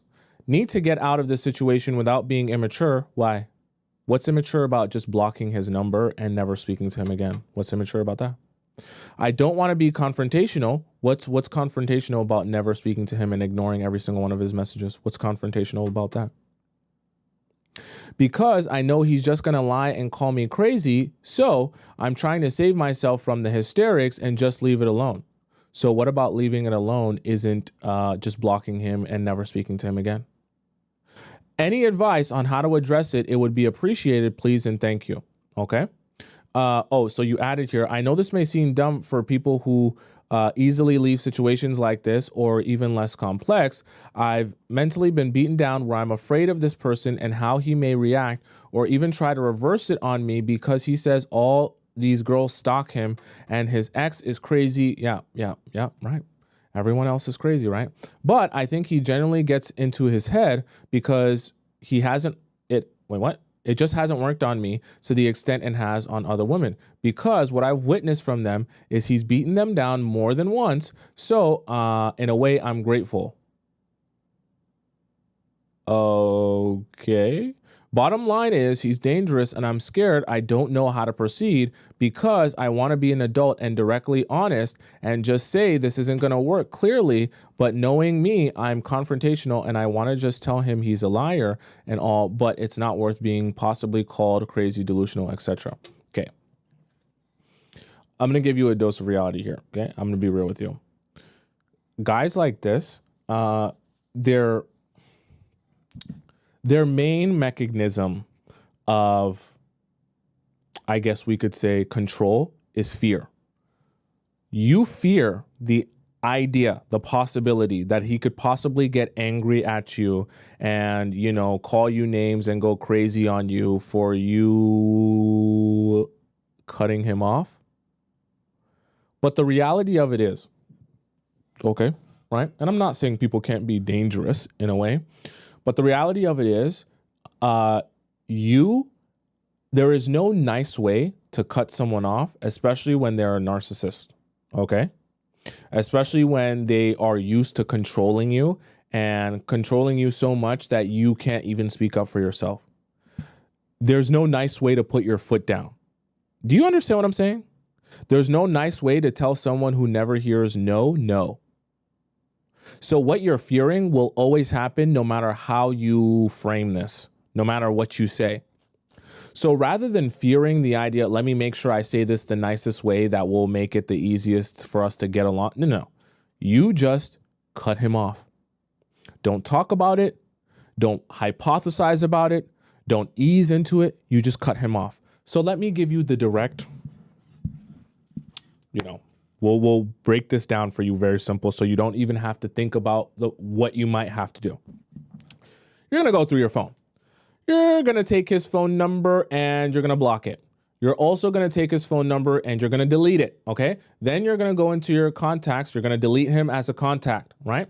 Now, after you delete him as a contact, you're going to go into your message thread, right? You and him, your messages together. You're going to delete all of those messages. Then you're going to go, if you have an iPhone, you have a folder called recently deleted in your iPhone, recently deleted messages. You go into your recently deleted, you delete that conversation from recently deleted so that there's no conversation there. You're going to go into your call log. You're going to scroll through, you're going to find his number there, and you're going to delete every single instance of his number from your call log as far back as you can go. You're going to go into your Photos app. Then when you get into your Photos app, you're going to delete every picture or video you have with him in your Photos app. You're going to go through your videos. You're going to do the same thing, delete every video with him in your app there. Then you're going to go into your recently deleted. You're going to delete every picture and video from that recently deleted as well. You're going to do the same thing as well in your Photos app for your screenshots of conversation that you've had with him. Go through all of your screenshots, delete every screenshot of a conversation you've ever had with him.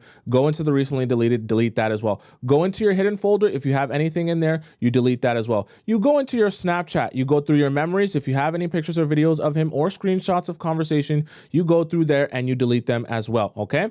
Go to all of your social medias. You delete every text thread that you've had with him on Facebook, on Instagram, on Snapchat, on WhatsApp, everywhere. You delete the message thread. unsave the messages if they're saved on Snapchat and everywhere else. Then you proceed to block him on all of those pieces of social media, okay? You're gonna block each and every one of his accounts. I don't care if it's a burner account. I don't care if it's his main account. I don't care if it's his business account. I don't care if it's his Finsta. You block every single one of those accounts.